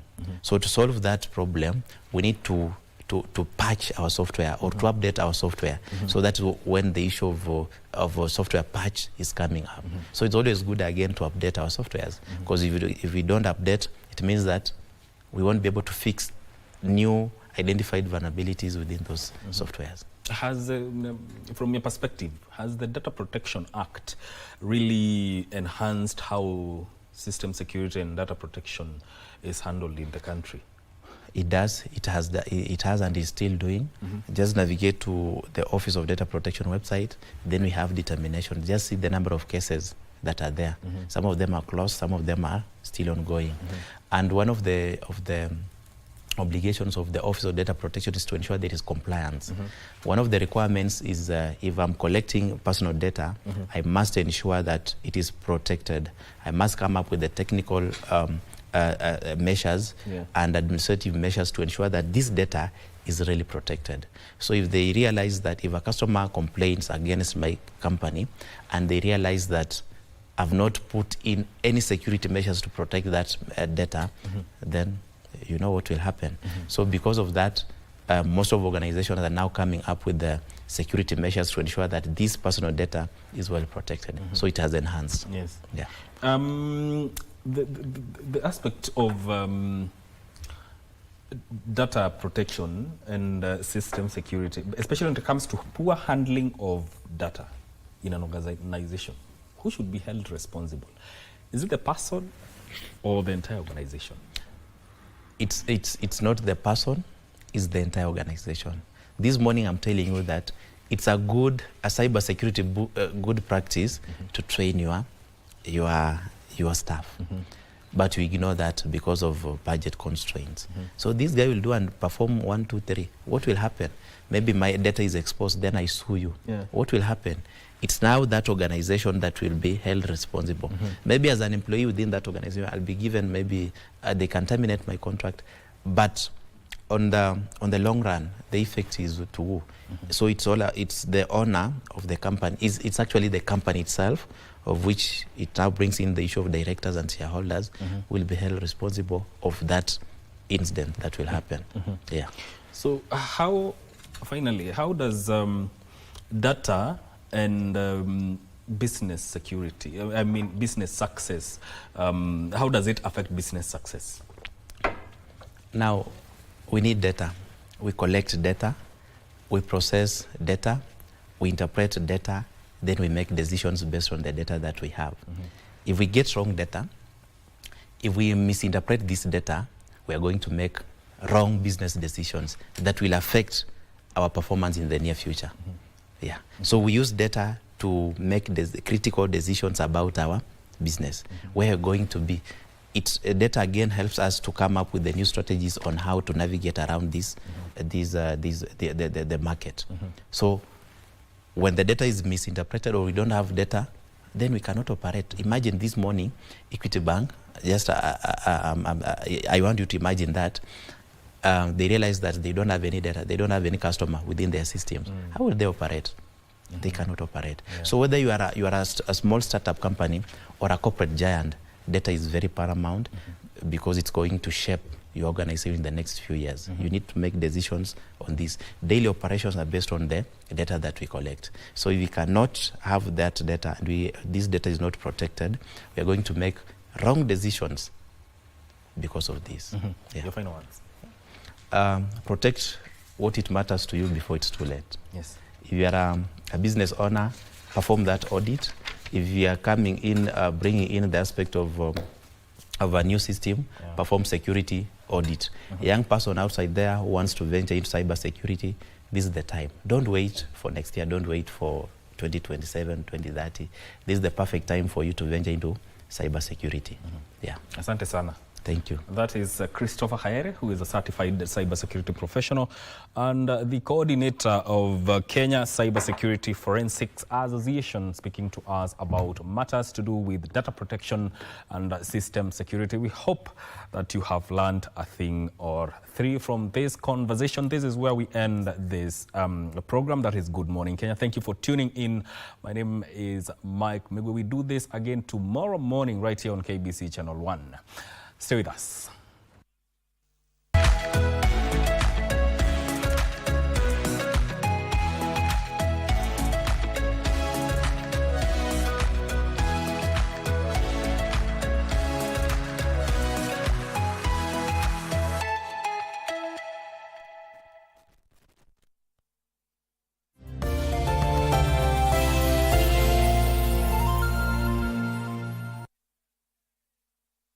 Nineteen nations will compete in the Total Energies CAF African Nations Championship, Kenya, Uganda, Tanzania 2024, which will be staged from 2nd to 30th August 2025. Amongst the 4 groups in the tournament A to D, Kenya is pooled in Group A, together with Morocco, Angola, DR Congo and Zambia. Algeria from the set piece, the header is on target, but it's... This unique competition featuring the best locally based players from across the continent definitely has something for everyone.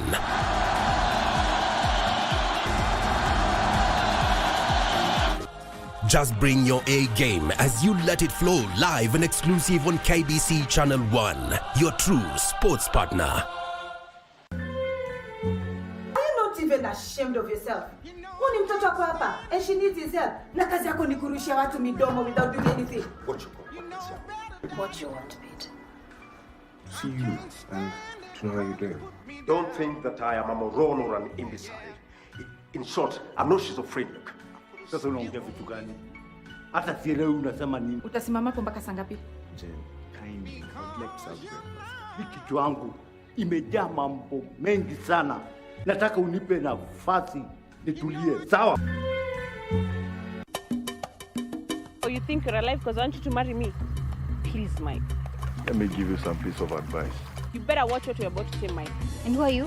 Nyonye mama yako kwenye yako kwanza. Listen, I'm headed to class and you wish... Nitapiga nduru. What?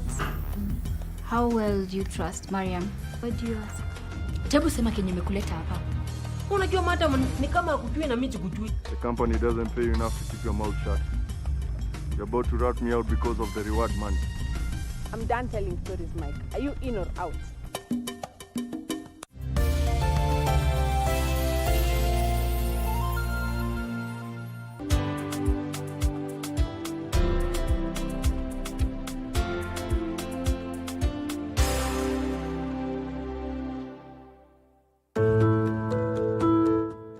Are you thinking about your future? Saving through a registered retirement benefit scheme allows you to save up to 30,000 shillings every month tax-free, and investment income from the scheme is completely tax-exempt, meaning your money grows even faster, especially when you factor the power of compound interest. Withdrawals of retirement benefits are tax-exempt for retirees who reach retirement age as specified in scheme rules, retire early on grounds of ill health, or have been members of a scheme for at least 20 years. This tax exemption also applies in payment of retirement annuity and gratuity. Further, contributions you make to post-retirement medical funds are now tax deductible up to 15,000 shillings per month. This provides an immediate tax benefit and greater peace of mind for future healthcare needs. Remember, retirement benefits prevents old age poverty, offer emergency funds for illness or job loss, and offers financial protection to your dependents. Join a registered pension plan today. Reduce your tax burden and enjoy your retirement to the fullest. For more information, visit our website at www.rba.go.ke, call our toll-free line 0800-720-300 or email info@rba.go.ke. RBA, safeguarding your retirement benefits.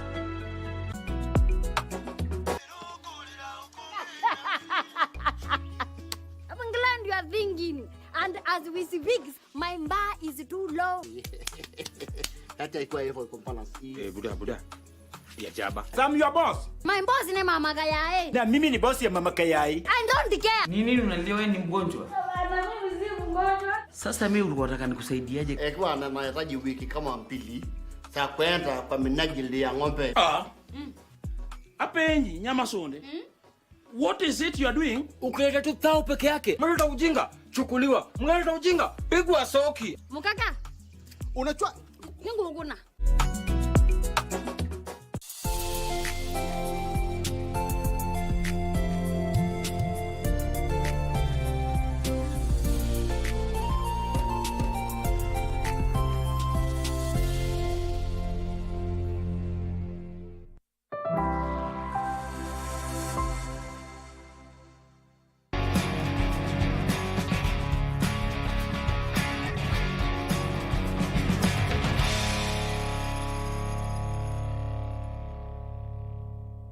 Well, Figure, they seem not to settle with the ball. They are so much in a hurry to keep the ball on that. Goal! Beautiful shot! Beautiful shot! A great shot coming in. These are the days that Kenyans wish a footballer would be played in the pitch rather than the boardrooms, as behind-the-scenes occurrences have taken over the headlines. It is a situation that disturbs those who reminisce at the good old days, as they concentrated more on the game to put Kenya on the world map, like a veteran player Michael Otieno, who turned out for both Gor Mahia and Harambee Stars, having been introduced to the beautiful game while growing up in Nakuru. Mwanzo mimi ni mzaliwa wa Nakuru. Mtaa unaitwa Unga. Babangu alikuwa akifanya kazi na Unga Limited. Na babangu alikuwa kama team manager wa Unga. So mara nyingi timu ya Unga wakifanya mazoezi walikuwa wanacheza friendly sana na Navy ya Mombasa. So kwetu ndio mipira ilikuwa inawekwa. So mara nyingi mipira ikiwekwa pale nilikuwa nachukua mara moja naenda nacheza. Naweza sema hivyo ndo nilianza. He managed to play in the Super League while in school before he joined the Green Commandos.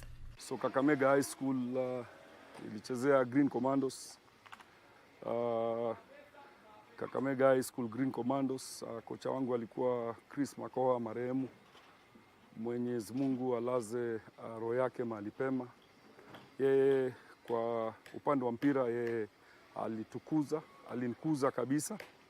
Na 1986 tulishinda Iterio, finali Thika na tukachukua kikombe. So nilitoka Kakamega kidogo nikaenda Msingu.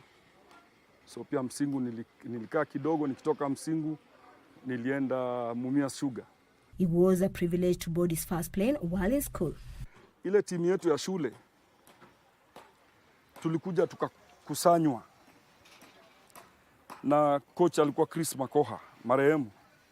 Na ile timu ambayo ilikusanywa tulienda tukacheza friendly cup moja inaitwa Rekit and Coleman Cup Zambia 1986. Nafikiri hiyo ndio ndege yangu ya kwanza kupanda.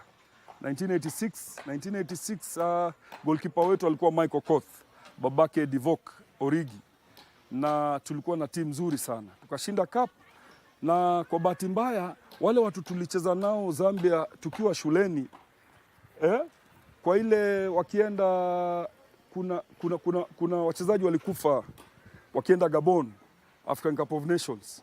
So 3/4 ya wale walienda kucheza African Cup of Nations Gabon tulicheza nao tukiwa shule.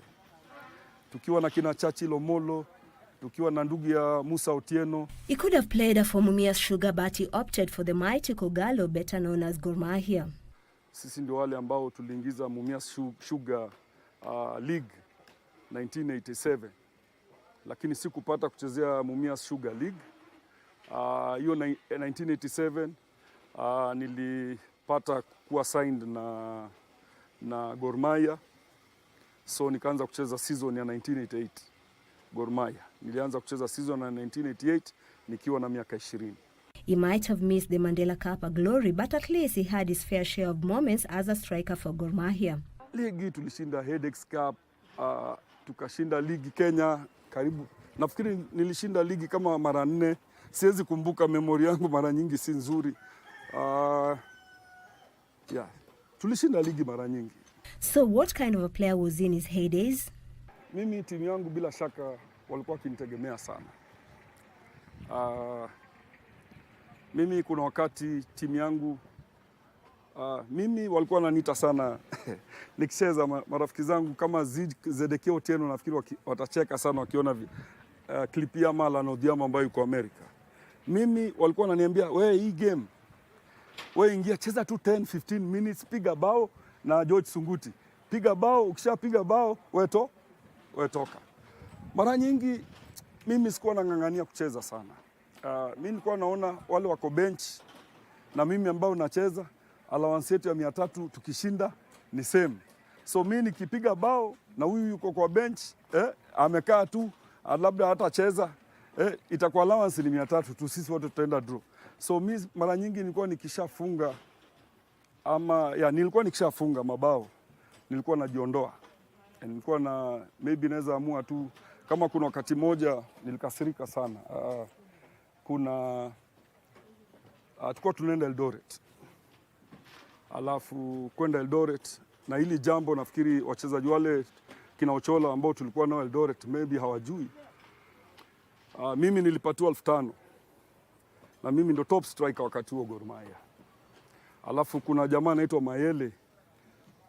Kuna mchezaji mmoja anaitwa Mayele, nafikiri alikuwa Mkongolisi.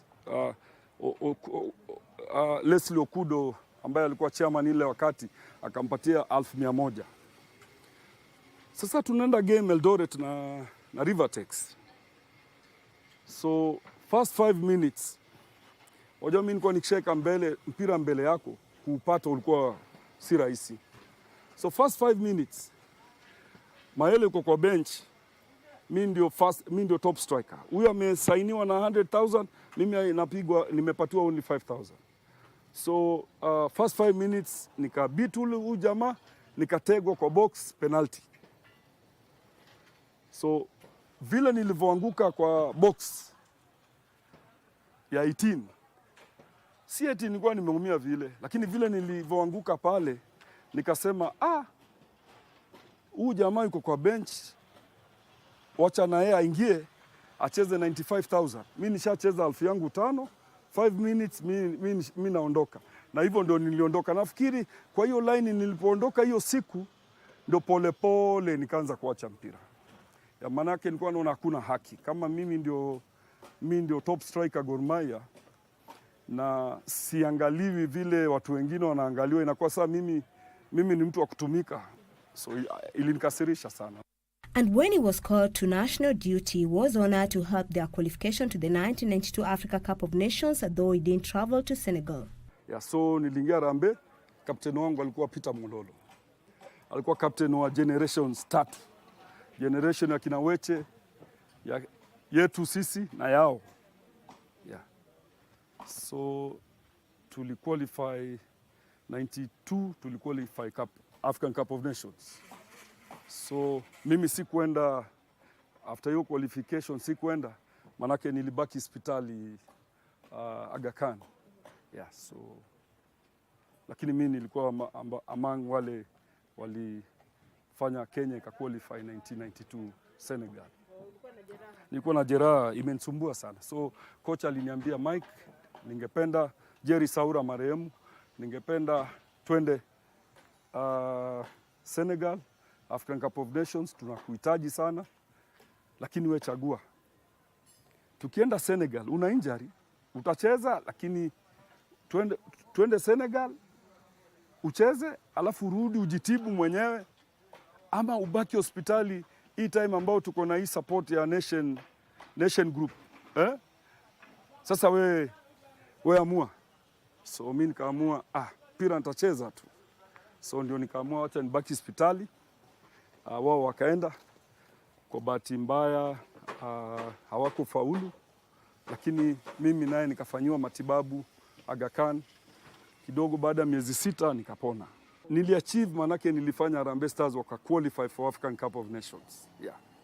Bila mimi kwenda, lakini ile nini yangu ilichangia Kenya kwenda, manake nilicheza throughout nikiwa Harambee. So nilichangia ile qualification ya 92 ya Senegal, nilichangia kabisa. So hiyo ndio naweza sema mimi ilikuwa ni jambo nzuri ambao nilifanyia Kenya. So nilisacrifice, jitoa mhanga, nikasacrifice, tukahakikisha kama team, mimi nikiwa ndani ya kuwa tumequalify. Yeah. Nzuri, tulikuwa pia na team, tulikuwa na vijana wazuri, tulikuwa na vijana, kuna kijana alikuwa anaitwa Pachu, alafu Peter Mololo. Pachu ni Anthony Luanga. Na tulikuwa na jamaa mmoja anaitwa Mwarabu hivi. Pia alikuwa hatari sana. Tulikuwa na Deuo Diambo, tulikuwa na timu nzuri, tulikuwa na Michael Koth, babake Divoko Rigi. Yeah. Tulikuwa general na timu nzuri, tulikuwa na John Busolo, yeah, ambaye yuko UK kwa sasa. Yeah. The injury threw him off the ladder and he decided to concentrate on mentoring and helping others achieve their objectives too. Nimefanya reli miaka kadhaa. Alafu kisha tukaacha kazi 2011. So kuanzia 2011 mpaka leo hii sijawahi pata kazi, lakini nashukuru Mungu, hata kwa zile zote zimetokea, siku zote ana provide. Nimeenda nikacoach Green Commandos ya Kakamega High School, timu ambao nilikuwa. Nimefanya coaching, Musa Otieno alinisaidia sana. Nimecoach watoto wake wa under 13 hapo Maringo. Nini yake inaitwa Kick Off to Hope Kenya. Nilikuwa kocha pale. Nimekuwa kocha pia imekuwa yote ni voluntary work. Nimevolunteer sana, nimekuwa team moja pale Roslyn Academy Runda. Na group ambayo wanatumia mpira kueneza injili ya Kristo, inajiita Ambassadors Football. Wanafundisha watoto maadili. Michael Otieno not only plays for wazee wa kazi, but is also involved in a number of projects to help others who are indisposed. Apart from hiyo, naweza sema kwa sasa nafanya inaitwa philanthropy. Natembea kila areas mingi wa Kenya wanajua. Natembelea wale wachezaji walicheza kitambo, na naweza at least kuwa connect na marafiki zangu ambao wako ng'ambo, ambao wanasaidia wa Kenya huku sana. Kuna wachezaji ambao kwa sasa wengi wako kwa umaskini sana. Kuna wale wagonjwa. The former Gor Mahia player calls on various stakeholders to ensure players' welfare is taken care of, whether they are active or not, as they did their part in nation building and cannot be ignored when things go wrong in their lives. Ningeomba serikali na Wakenya kwa jumla, wazike wachezaji wangali hai. Wasingoje wachezaji wafe, alafu ndio kisha watu wanaanza kutoa maelfu, na tayari kumekuwa na ile ninio ya kuwa mchezaji ni mgonjwa. So wakati watu wanaelezewa mchezaji ni mgonjwa, watu watii maanani. So mchezaji akishakufa ndio watu wanajitokeza na mapesa, wacha tumchangie. Mimi ningependa mtu kama ni mgonjwa, ni vizuri waanze kumwangalia mapema, manake kupona kwake kunawezekana akiangaliwa mapema. Wasingoje mtu adhoofike na ugonjwa, alafu ndio kisha wafanye nini? Waje sasa akishakufa ndio sasa wanakuja na mapesa. Mtu akishakufa amekufa, ule uchungu wote alikuwa nao umekwisha. Mtu inafaa angaliwe wakati ule ye bado ni mgonjwa, lakini anahitaji tiba. Pesa zitolewe, watu wachangiwe. Ama kama saizi nashukuru sana wale wachezaji wa zamani ambao na wale wenzetu ambao wako Amerika, wanasaidia sana, wakiongozwa na jamaa anaitwa Joshua Okalo. Wako wengi, kuna Justo Port, kuna Sabe, kuna Alan Odhiambo, kuna wachezaji wengi, kuna Benti. Na sisi ambao tuko area tujaribu sana kusaidia wachezaji wetu ili wapate pia na maisha. Kama saa hizi kuna wachezaji huko ng'ambo wanasaidia wachezaji wetu na NHIF. NHIF saa hii wachezaji karibu 10 kwa sasa wamesaidiwa na NHIF, wanalipwa. Si ati wale wako ng'ambo na pesa zaidi, hapana. Lakini kutoa wajua ni moyo. So ni kuwahimiza tu wachezaji wale ambao walicheza, na serikali ya Kenya iweze ikawaajibika. Si waombi na walazimisha, lazima warudi nyuma, waangalie wachezaji wote, wawe ni football, wawe ni basketball, boxing. Wachezaji wanateseka sana. He also calls on the current generation and football management to do their part too to ensure they all succeed as a team, which involves a commitment and a lot of sacrifice. Mpira wa saa hii kwangu, Mungu anisamehe, but kwangu mimi sioni mpira. Yeah. Mpira wa mimi ule mpira niliona nikiwa mdogo mimi, na wale maybe walituona sisi tukicheza sisi, na sisi ambao tunaona wale tunawaona saa hii, kuna tofauti kubwa. Sisi ulikuwa unacheza Wednesday, Saturday, Sunday, umecheza Gor Mahia huko City Stadium, unacheza na team. Saturday, Sunday huko unacheza Pan Paper na Nzoia Bungoma. Na unarudi job Monday na uingie tizi Tuesday. Na unaenda na basi. Saa hii watu wanaenda na ndege. Wanatoka Nairobi, wanaenda Mombasa kucheza na Bandari, alafu hata wakishindwa wao hata hawana uchungu. Sisi tulikuwa tukishindwa, tulikuwa tunaumwa sana. Siku hizi inakuwa ni hali ya game. Hiyo ilikuwa ni hali ya game. Wakati wetu ulikuwa tofauti. Nafikiri wakati wetu tulikuwa tunajitolea sana. Tulikuwa tunajitolea sana wakati wetu, na tulikuwa tunajituma sana, na tulikuwa tuko na discipline wakati wetu. Wakati huu wachezaji wakati wetu ilikuwa vigumu sana mtu ajiite Ronaldo. Sasa hii vijana wadogo wanacheza league wanajiita Ronaldo. Mbona wewe usitengeze brand yako? Mbona wewe wasikuite kama mimi? Mimi kuna mzazi aliwahi ita mtoto wake Michael Otieno. Wewe mbona usitwe? Mbona wewe jiite Ronaldo? Unaharibu ile brand yako ukicheza. So what needs to be done to restore normalcy in Kenyan football? Nafikiri mpira vile unavyoendeshwa unafaa ubadilike. Watu wachukue mpira kama ni a multi-million business. Na hii mpira marefari watu wa maana sana. Marefari lazima walipwe vizuri. Manake marefari wasipolipwa vizuri, betting companies zitafurahia tu. Makocha, hii mambo ya kila wakati kocha anaingizwa kwa hii team kidogo anafutwa. Ifai iwe hivyo. Makocha wengi wanafutwa sana. Kimakosa, chairman anapiga tu simu, wewe umefutwa. Vipi? Nafikiri mpira ingeendelezwa vizuri. Marefari walipwe, makocha wasiwe wanafutwa kazi kiholela. Alafu kusiwe na ile uchungu, kusiwe na hii ni timu hii, wacha mpira, kila mtu wa mpira awe kwa mpira. Isiwe kuna vitengo. Hii kitengo ni ya huyu, hii kitengo haioni mbali. Hiyo ndio mambo ambayo imefanyika. Alafu wale ambao watakuwa na rais wa mpira, tafadhali wasilete mambo ya chuki na fitina. Watu fulani wasiletwe kwa mpira, watu fulani wasiletwe kwa mpira, hapana. Mpira inaunganisha, haigawanyishi. Saa hizi vile hakuna chochote kinachoendelea, makocha wengi sana wanataabika.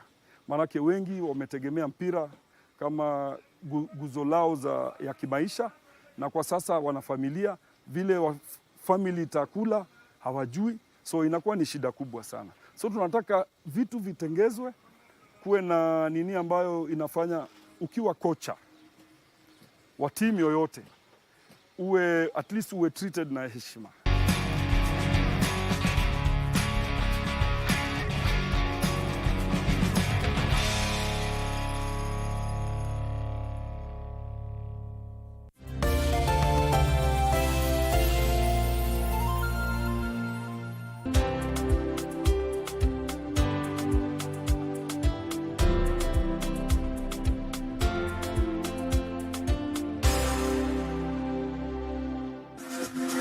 Got the fear of missing out?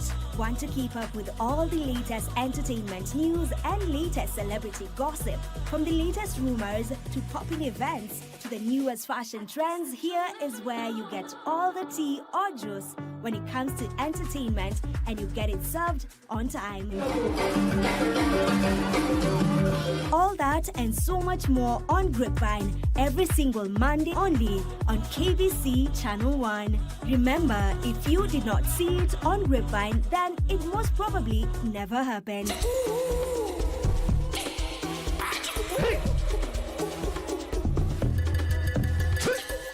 Are you a talented artist? Or are you passionate about a topic you want to discuss, but money can be very hard to find for an upcoming artist.